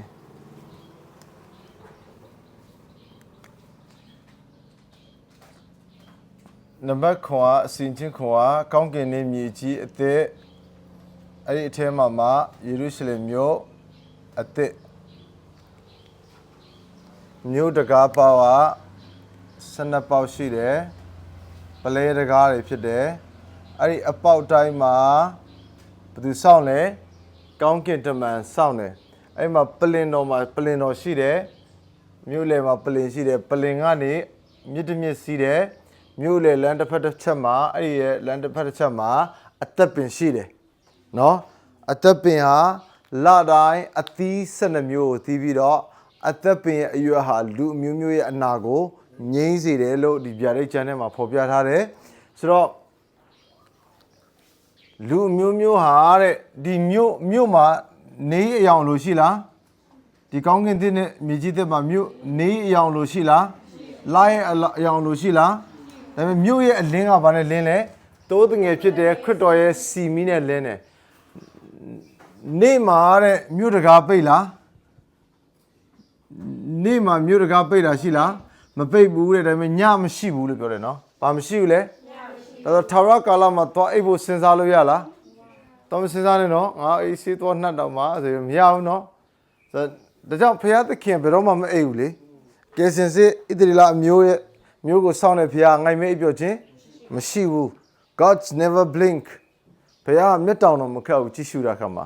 ဆိုတော့ဘုရားမအိပ်ဘူးနော်မအိပ်ဘူးလူပဲအိပ်တာနော်ဆိုတော့ဘုရားမအိပ်ဘူးလို့ပြောတဲ့ခါမှာဒီထာဝရကာလကိုပြောတာနော်အော်ဘီထာဝရကာလမှာဒီယေရုရှလင်မြို့တည်ရဲ့မြို့ရိုးရဲ့အမြင့်ဟာယူဇနာ120မြင့်တယ်အကျယ်အလျားအနံအမြင့်အားလုံးဟာအန်စာတုံးလို့ပဲယူဇနာ120ယူဇနာ120ဆိုတာမိုင်ပေါင်း1600ကျော်တယ်အမြင့်မြို့ရဲ့အမြင့်ဘယ်လောက်လဲမိုင်ပေါင်း1600ကျော်တယ်အကျယ်က1600ကျော်တယ်အလျားအနံပေါ့နော်သူစတူရန်ပုံဖြစ်တယ်1600ကျော်1600ကျော်ဆိုတော့ကျော်တက်လို့ရလားဝင်လို့ရောဝင်ချင်တိုင်းဝင်လို့မရဘူးခုဒီမှာဝင်ရတဲ့သူရှိတယ်ဝင်လို့မရတဲ့သူရှိတယ်လူအမျိုးမျိုးတို့ဒီတဲ့ထိုမျိုးကြီးအလင်းကိုအမိပြုပြီးသွားလာမယ်လို့ပြောတယ်ဒါဆိုရင်ဘာကိုပြောချင်တာလဲဒီမျိုးကလင်းနေတာလေသိလားအပြင်မှာလူတွေအများကြီးရှိအောင်မယ်ဝင်လို့မရတဲ့သူတွေရှိတယ်အဲ့ဒီသူတွေကဘယ်ကလာလဲသိလားမောင်မိုက်ကနေလာတယ်ပြီးရင်ဒီအသွေးသားနဲ့ဝင်တဲ့သူတွေလာတယ်ဒါပေမဲ့ဒီထာဝရကာလကိုရောက်တဲ့ခါမှာကျတော့အားလုံးကဘာဖြစ်သွားလဲဆိုတော့ဝိညာဏဖြစ်သွားပြီဒီထာဝရငရဲမှာကြာချင်းခံရတဲ့သူတွေကလည်းဝိညာဏပဲဒီအပြင်မှာနေလဲဝိညာဏပဲဒီကအသွေးသားနဲ့ဝင်ပြီးအောင်မြင်တဲ့သူတွေကလည်းဘာဖြစ်သွားလဲဝိညာဏပဲဆိုတော့အဲ့ဒီဝိညာဏတော့ကျွန်တော်ကျမ်းစာမှာတော့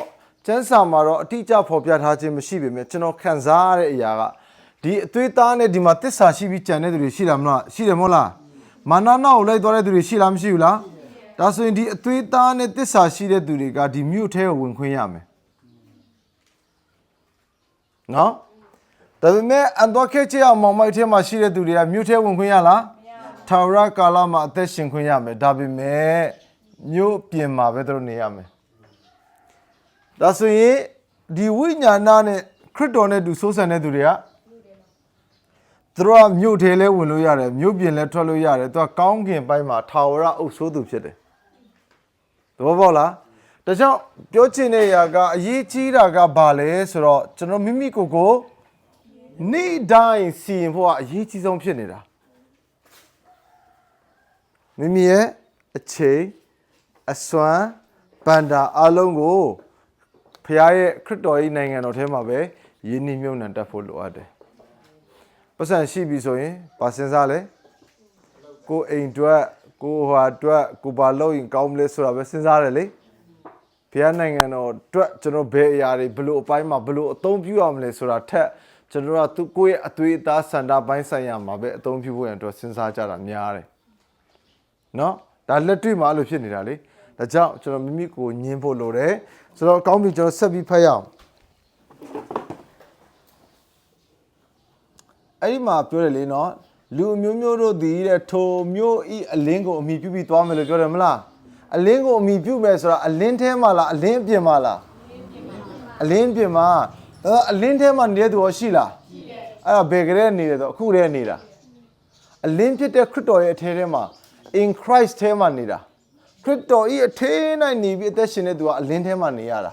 အဲ့ဒါမြို့ထဲမှာနေရတဲ့အသက်ရှင်ခြင်းကိုပြောတာဖြစ်တယ်ဆိုတော့အမိပြုပြီးသွားတယ်ဆိုတာမြို့ပြင်မှာနေတဲ့သူကိုပြောတာပြီးလောကီရှင်ပြင်တို့ဒီလေမိမိတို့ဤဘုန်းတွေကိုထိုမြို့ထဲသို့ဆောင်သွားကြမယ်ဆိုတာရှင်ဘုရင်ဆိုတာအောင်မြင်သောသူကိုပြောတာဖြစ်တယ်နော်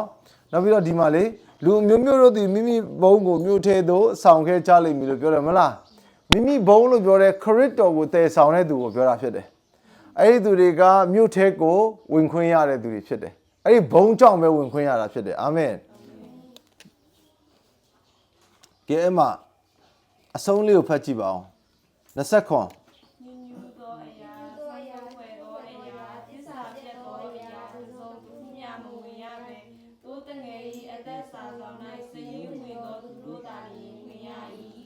ကဲဒီမှာညဉ့်ညူးသောအရာဆက်ဆုပ်ပွေသောအရာတစ္ဆာပြတ်သောအရာတစုံတစ်ခုမျှမဝင်ရဘဲလို့ပြောတဲ့အခါမှာဒါမြို့ပြင်မှာရှိတဲ့သူတွေကိုပြောနေတာဟို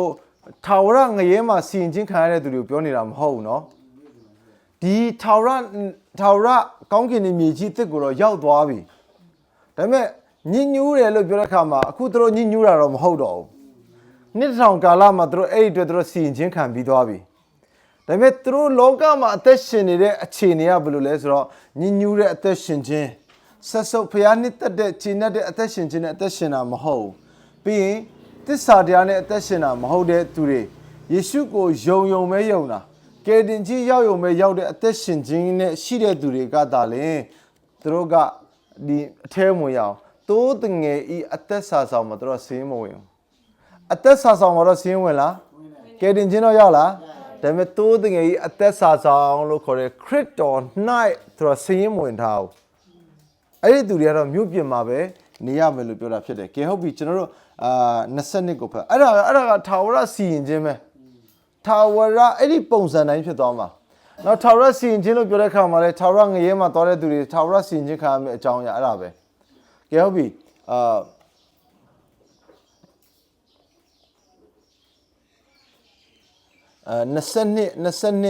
22ကိုစဖတ်ရအောင်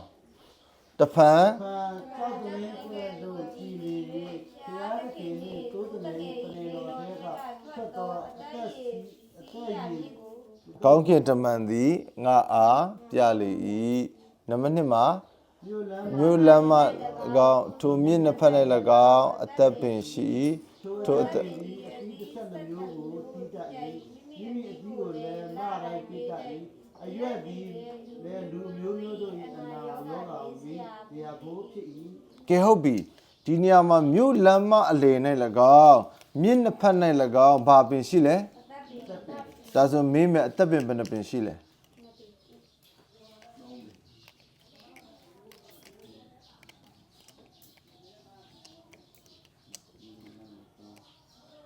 မြို့လမ်းမအလယ်၌၎င်း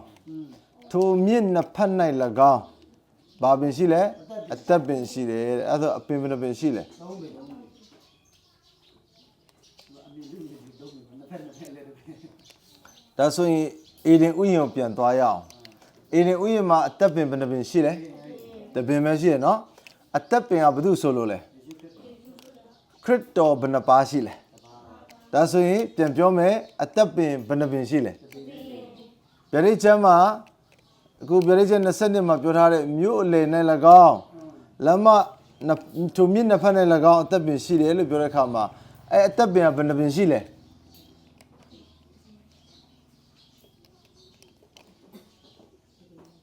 တပင်ပဲရှိတယ်ဘယ်လိုပဲရှိလဲဒါဆိုရင်အသက်ပင်ရဲ့ပုံပန်းသဏ္ဍာန်ကဘယ်လိုမျိုးလဲ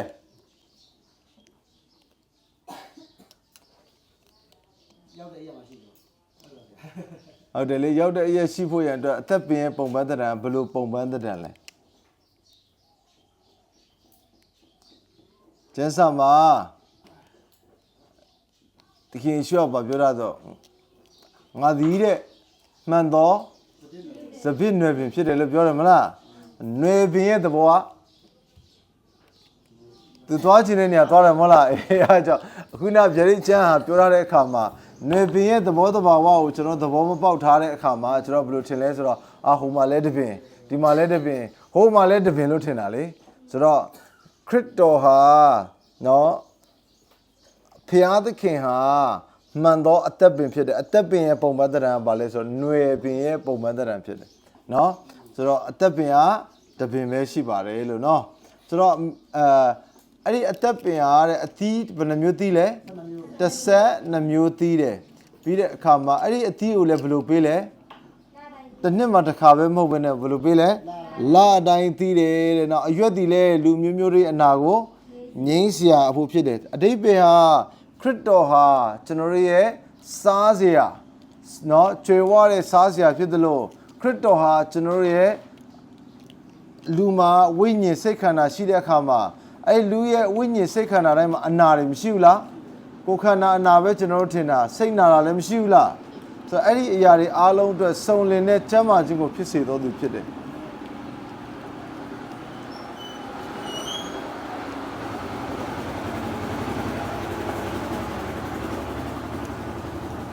ထာဝရကာလကိုမစမီမှာကောင်းကင်နိုင်ငံတော်မှာငိုကြွေးခြင်းရှိလားခုနကတော့21မှာကျွန်တော်မဖတ်လိုက်ရဘူးလေသူတို့ရဲ့မျက်ရည်ထဲ၌မျက်စိထဲ၌ရှိသမျှသောမျက်ရည်တို့ကိုတုပ်တယ်လို့ပြောတယ်ကျမ်းစာမှာရေးထားတာ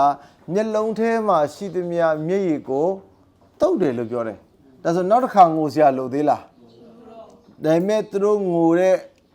တဲ့အကြောင်းရင်းမှာ reason တွေအများကြီးရှိနိုင်တာပေါ့ဟုတ်တယ်မလားကိုချစ်တဲ့မိသားစုတွေကိုနဲ့အတူမပါလာတော့တာတို့နော်ဟုတ်တယ်မလားကိုချစ်ရတဲ့သူတွေမတွေ့တချို့ဆိုရင်မိန်းမပဲရှိတယ်ယောက်ျားပါမလာတာတို့ဝန်းနေစရာတွေအများကြီးမရှိနိုင်ဘူးလားရှိနိုင်တာပေါ့ဆိုတော့ဒီမှာလဲအနာအမျိုးမျိုးကိုငြိမ်းစရာဖို့ရှိတယ်ဆိုတော့ထာဝရကာလမှာအနာရှိအောင်မလားခုနပြောသလိုပဲကျွန်တော်တို့နော်ကျွန်တော်တို့ရဲ့ဒီအတွင်းထဲမှာရှိတယ်လေနော်စိတ်ပိုင်းဆိုင်ရာမှာတိကျွမ်းပြီးတော့ခံစားနေရတဲ့နာကျင်ခြင်းတွေအားလုံးရဲ့အဖြေပါပဲဟုတ်တယ်မလားဆိုတော့နားခိုရာစုံလင်တဲ့နားခိုရာဖြစ်တယ်ဆိုတာကိုပြောချင်တယ်3ကိုဆက်ဖတ်ရအောင်နောက်တစ်ဖန်ကျင်ချင်းဘေးတုံတခုရမရှိသူမျိုး၌ဘုရားသခင်နှင့်တိုးတယ်ဤပလင်တော်ရှိဘုရားသခင်သူတို့သည်ဘုရားဝတ်ကိုပြုကြတယ်ဘာဘေးလုံးဝမရှိတော့ဘူးလေကျင်ချင်းဘေးတစ်စုံတစ်ခုများမရှိတော့ဘူးတဲ့เนาะဆိုတော့ဆက်ဖတ်ရအောင်4 5ညနာတော်ကိုမြင်ရ၍သူတို့နှစ်ခုကနာမတော်ရေးထားလျက်ရှိလိမ့်မည်သူမျိုး၌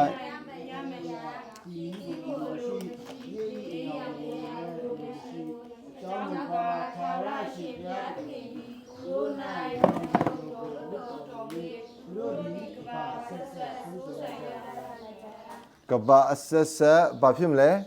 စိုးစံကြမယ်တဲ့နော်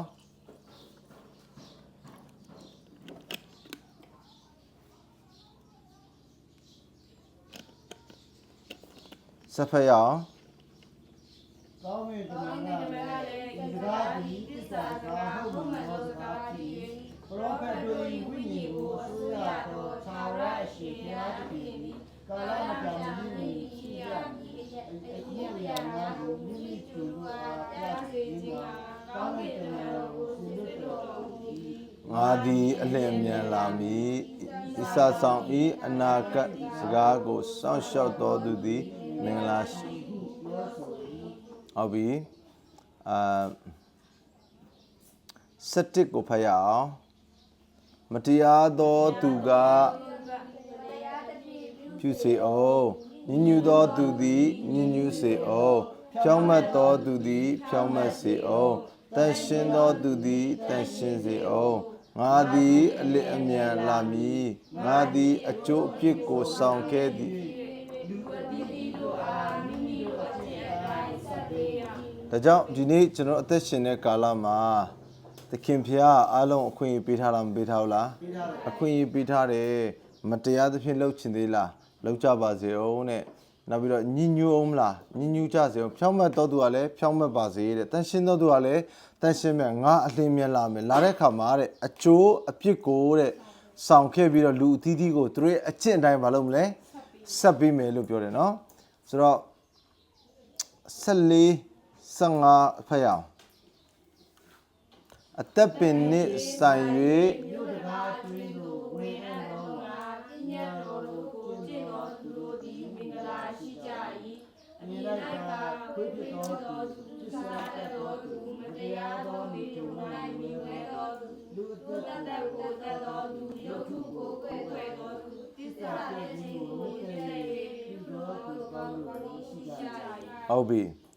အသက်ပင်နှင့်ဆိုင်၍မြို့တကားကိုဝင်အံ့သောငါတဲ့ဘာကိုကျင့်ဖို့လို့လဲ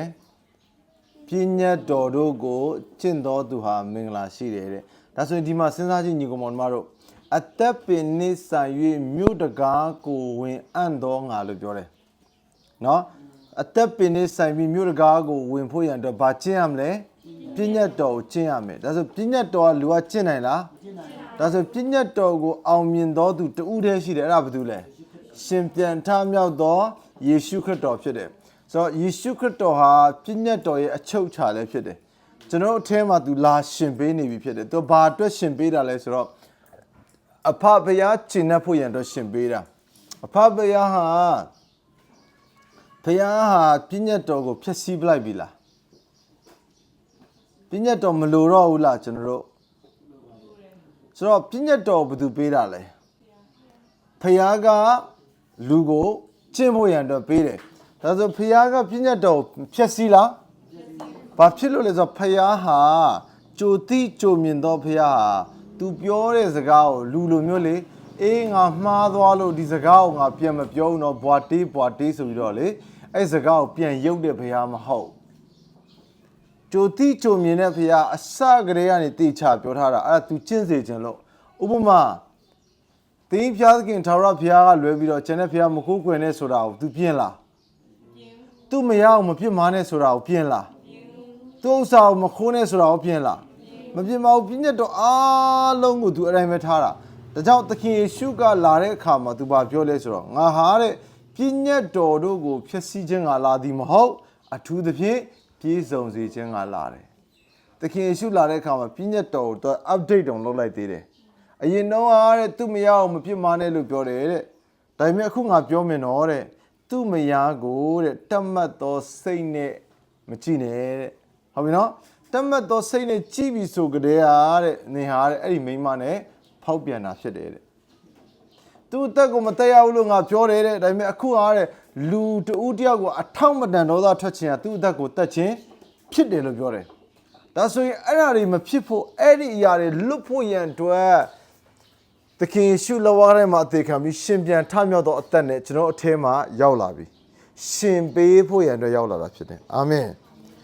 အဲ့ဒီအယံလူအနေနဲ့စဉ်းစားရင်အလွန်ခက်ခဲတယ်ဆိုတော့ပြည့်ညတ်တော်တို့ကိုကျင့်ဖို့ရန်အတွက်သခင်ယေရှုဟာကျွန်တော်အထဲရောက်လာပြီဖြစ်တယ်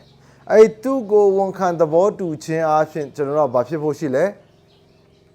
အောင်မြင်ဖို့ရှိတယ်ပြည့်ညတ်တော်ကိုစောင့်ရှောက်တော်သူဖြစ်ဖို့ရန်အတွက်ဖခင်က ကျွန်တော်တို့ကိုရှင်ပြန်ထမြောက်သောယေရှုခရစ်တော်အားဖြင့်ကျွန်တော်အထက်ကနေလှုပ်ပေးနေတာဖြစ်တယ်အာမင်ဆိုတော့ဒါကြောင့်မလို့တဲ့အဲ့ဒီတနည်းအားဖြင့်ပြောရင်ဒီဟာကိုနည်းနည်းကျွန်တော်နားလည်တဲ့စကားလေးနဲ့အဓိပ္ပာယ်ဘာသာပြန်မယ်ဆိုလို့ရှိရင်ယေရှုခရစ်တော်ကိုရှင်ခွင့်ပေးတော်သူဟာပြည့်ညတ်တော်ကိုကျင့်တော်သူပဲဟုတ်ပြီနော်ယေရှုခရစ်တော်ကိုရှင်ခွင့်ပေးတော်သူဟာဘာကိုကျင့်တော်သူပဲလဲကျင့်တာတော့မှလုံးဝယာနှုံးပြီးအောင်တာဖြစ်တယ်အဲ့ဒီခါမှာယေရှုခရစ်တော်ကိုရှင်ခွင့်ပေးပြီးယေရှုခရစ်တော်ရဲ့အသက်နဲ့ရှင်တဲ့သူဟာအသက်ပင်နဲ့လဲဆိုင်တယ်အသက်ပင်လို့ခေါ်တဲ့ခရစ်တော်နဲ့ဆိုင်တယ်ပြီးမြို့တကားကိုဝင်ခွင့်ရလားမရဘူးလားရတယ်ဒါဆိုရင်အဲ့ဒီမြို့ရဲ့အပြင်မှာကြတော့ဘယ်သူတွေရှိလဲဆိုတော့ခွေးဖြစ်တော်သူဆိုတော့အခုနပြောပြီးပြီလေ21မှာကျွန်တော်ဖတ်တော့နော်မတရားသောမိထုံ၌မြူဝဲတော်သူပြုစားတတ်တော်သူအဲ့ဒါရှိတယ်မလားယုတ်ထုစင်သူကိုယ်တော့အဲ့ဒီ21မှာပြောထားတဲ့သူနဲ့ဒီ22မှာပြောထားတဲ့သူကမတူဟိုဟာဖះကိုမယုံတဲ့အချင်းချင်းတော်သူ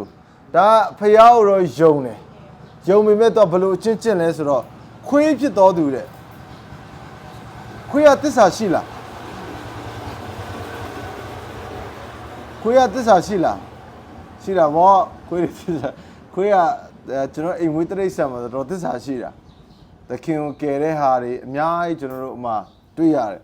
နော်ဆိုတော့ခွေးဆိုတာတကယ်သစ္စာရှိတဲ့တရားဖြစ်တယ်အဲ့လိုပဲ तू ကဖះကိုသစ္စာရှိတယ် तू ကခွေးယုံကြည်သူတွေကလေဘသူသစ္စာရှိလဲအဲ့လိုပဲ तू ကအံဖတ်စားတဲ့နေရာမှာလည်းသစ္စာရှိတယ်အကျင့်ဟောင်းပြန်ကျင့်တာနော်ချီးစားတာလည်း तू သစ္စာရှိတယ်ခွေးကလေချီးလေးပြန်စားတယ်ဆိုတော့အဓိပ္ပာယ်ဟာကျွန်တော်ယုံကြည်သူတွေနဲ့တူတာပေါ့နော်ဖះကိုတော့မစွန့်ဘူးဖះကိုတော့သစ္စာရှိပြီမဲ့လောကဆိုင်ရာပုံမှာလည်းလုံးဝမစွန့်ဘူးသစ္စာရှိတယ်ဒါကြောင့်မလို့ तू ဟာမြို့တွင်းထဲမှာနေရတော့ခွင့်မရဘူး तू ကမြို့ပြင်မှာပဲနေရတယ်ပြုစားတတ်တော်သူမတရားသောမိထုံ၌မြူဝဲတော်သူနော်ခရစ်တော်နဲ့ဆိုင်တဲ့အကျင့်ကိုမကျင့်တော်သူတွေအားလုံးကတော့ဗာလဲမတရားသောမိထုံ၌မြူဝဲတော်သူရှိပါတယ်လူအသက်ကိုတတ်တယ်ခုနပြောတယ်လူအသက်ဓာတ်နဲ့တတ်မှာမဟုတ်နော်မနာလို့ဖြစ်တာယုတ်ထုကိုယ်ွယ်တော်သူယုတ်ထုကိုယ်ွယ်တော်သူလို့ပြောတဲ့အခါမှာဟိုကျွန်တော်မြင်ရတဲ့အယုတ်ကလေးတွေကိုကိုယ်ွယ်တာကိုပဲပြောနေတာမဟုတ်ကိုယ့်ရဲ့ဇာတိစိတ်ကနေဆွဲလန်းတဲ့အတိုင်းနောက်ဆုံးပြောရင်သခင်ယေရှုကိုယ်တော်မှကျွန်တော်တို့ကကိုတောင်းတာကိုပေးမယ်ကိုလုပ်ပေးချင်တာရမယ်ဆိုပြီးကိုယ့်အကိုပုံဖော်ထားတဲ့ယေရှုဆိုရင်တော့အဲ့ဒါလည်းယုတ်ထုပဲအခုယေရှုဟာစစ်မှန်တဲ့ယေရှုဟာကျွန်တော်တို့အလိုလိုက်တဲ့ဖခင်မဟုတ်သူအလိုတော်ထဲမှာကျွန်တော်အသက်ရှင်စေတော်ဖခင်ဖြစ်တယ်အာမင်ကျွန်တော်တို့အလိုဆိုရင်စဉ်းစားကြည့်လိုက်လေကျွန်တော်အလိုကကြဆင်းပြီးသားအလိုပဲစဉ်းစားတာလေပတ်စံအများကြီးလို့ခြင်းတယ်ကားကောင်းကောင်းလို့ခြင်းတယ်စိန်ခံခြင်းတယ်ကဲဒီနေရာမှာသာတက်နိုင်ချမ်းသာလာတင်ပတ်စံရှိကြီးကဲမိဆက်ကြီးလို့အဲကွန်တက်လိုက်သိမလားလူကလေစိန်ခံတဲ့ဘဝကိုပဲသူကသွားခြင်းတာလူရဲ့အလိုကလေဖခင်အလိုကအဲ့လိုမှမဟုတ်တာเนาะဆိုတော့သစ္စာပြတ်ခြင်းကိုနှစ်သက်၍ပြုတော်သူအပေါင်းတို့ရှိတယ်လို့ပြောတယ်เนาะဒါကြောင့်မလို့ဖခင်ဟာဘယ်လိုဖခင်လဲဆိုတော့တရားသဖြင့်စီရင်တော်ဖခင်ဖြစ်တယ်ကျွန်တော်တို့ခရစ်ယာန်တွေအများစုထင်ထားတာထာဝရကာလမှာအားလုံးကခရစ်တော်ရဲ့တရားပလင်ရင်မှာအားလုံးကခရစ်တော်ကိုပဲဝတ်ပြုကိုးကွယ်ပြီးတော့မြို့ထဲမှာပျော်ပျော်ပပထာဝရနေထိုင်သွားကြလေတည်းလို့ပဲကျွန်တော်ထင်ထားတာလေဒါပေမဲ့ဒီကျမ်းစာရဲ့ဒီလိုမျိုးအပိုင်းလိုက်ကွဲနေတဲ့ထာဝရကာလမှာတော့မှထာဝရဘုရားရဲ့တရားစီရင်ခြင်းဟာတရားသဖြင့်စီရင်ခြင်းကိုလူတွေကလစ်လူရှုကြတယ်နော်ထာဝရမှာအဆင့်အလိုက်ကွဲတယ်ဒီထာဝရငရဲမှာတော့မှအကျိုးအဖြစ်ကိုဆက်ပေးတယ်အကျင့်အတိုင်းတရားစီရင်တယ်ဆိုတဲ့အကြောင်းအရာတွေကိုမပြောတော့ဘူးလူတွေရဲ့ပါဇက်မှာတရားသဖြင့်အခုကျွန်တော်တို့ကြုံတွေ့နေရတဲ့အခြေအနေတွေမှာတရားသဖြင့်လို့អော်နေကြပြီမဲ့ဒီအဖြစ်မှာတရားတာဆိုတာအရင်ရှားတယ်တကယ်တော့ဖယားတစ်ပါးဒီဟာအလွန်တရားသဖြင့်စီရင်တဲ့ဖယားဖြစ်တယ်ဒါကြောင့်မလို့သူ့ကိုမရရင်တောင်မှသူတို့အကျင့်အတိုင်းဆက်ပေးတယ်လို့ပြောတယ်အဲ့လိုပဲသူ့ကိုရသည့်တိုင်အောင်တော့ဘုရားကတော့အားလုံးအခွင့်အရေးပေးပြီးသားဖြစ်တယ်ဒါပေမဲ့အဲ့ဒီအခွင့်တော်ထဲမှာအလိုတော်နဲ့အသက်မရှင်မိသောသူတွေအားလုံးကလည်းတရားသဖြင့်စီရင်ခြင်းခံရမယ်မြို့တွင်းမှာဝင်ရတဲ့သူရှိတယ်ပရမတ်တဆင်ကတော့ခရစ်တော်နဲ့သူထာဝရ စိုးစံရမယ်ဇနီးမယားရှိတယ်နော်နောက်ပြီးတော့ခရစ်တော်နဲ့အတူနေထိုင်ရမယ်မြို့ထဲကိုဝင်ရမယ်သူရှိတယ်ပြီးရင်မြို့ပြင်မှာနေရတော်သူရှိတယ်နော်အဲ့ဒီအဆင့်တိုင်းဟာမတူညီဘူးဆိုတာကိုညီကိုမောင်မတွေကိုသိစေချင်တယ်ဒါကြောင့်မလို့ဒီနေ့ဒီနေရာမှာကျွန်တော်ရှိတဲ့သူတွေအားလုံးကတော့သိချတာတော့သခင်ရှုလောကရိုက်မှာကျွန်တော်တို့ကိုကယ်တင်တာတော့ယုံကြည်လက်ခံပြီးသားဖြစ်တယ်ဒါကြောင့်ကျွန်တော်တို့အခုလောက်ရမယ့်အရာကစီရင်ခြင်းနဲ့လို့ခေါ်တဲ့အခါမိမိကိုယ်ကိုစီရင်ပါမိမိကိုယ်ကိုနေ့တိုင်းစီရင်ခြင်းနဲ့ပဲအသက်ရှင်ခြင်းဟာတာလေပညာရှိဖြစ်စေတယ်အောင်မြင်တော်သူဖြစ်စေတယ်တတို့သမီးဖြစ်စေတယ်အမွေနဲ့ဆုလက်ကိုရရှိစေတယ်ထာဝရကာလမှာနေ့တစ်ဆောင်ကာလမှာခရစ်တော်နဲ့အုပ်စိုးခွင့်ရတော်သူဖြစ်မယ်ထာဝရကာလမှာခရစ်တော်ရဲ့ဇနီးမယားအနေနဲ့ခရစ်တော်နဲ့အတူဆိုးဆန်ခွင့်ရပြီးတော့ကောင်းကင်ပိုင်းကနေအုပ်စိုးမှာဖြစ်ပြီးတော့မြေကြီးပိုင်းမှာယေရုရှလင်မြို့သစ်မှာတော့ဒီထဲကနေဝင်စားမဲ့သူတွေရှိပြီးတော့အများစုကတော့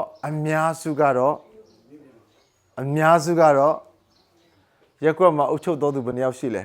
အကုန်လုံးကအုပ်ချုပ်တာလားပြောသူရသားဘယ်လောက်များလဲအဲ့လိုပါပဲအုပ်ချုပ်ခံမဲ့သူများတယ်နော်အုပ်ချုပ်မဲ့သူအလွန်နေတယ်ဒါကြောင့်မလို့ပြေးခြင်းတဲ့လမ်းကိုပြေးတော်သူမဟုတ်ဘဲနဲ့ပြေးရမယ့်လမ်းကိုအဆုံးတိုင်အောင်ပြေးဖို့ဖြစ်တယ်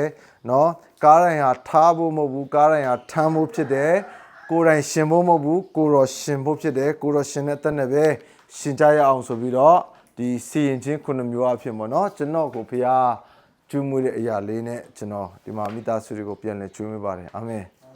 ဆိုတော့ဒီချိန်မှာ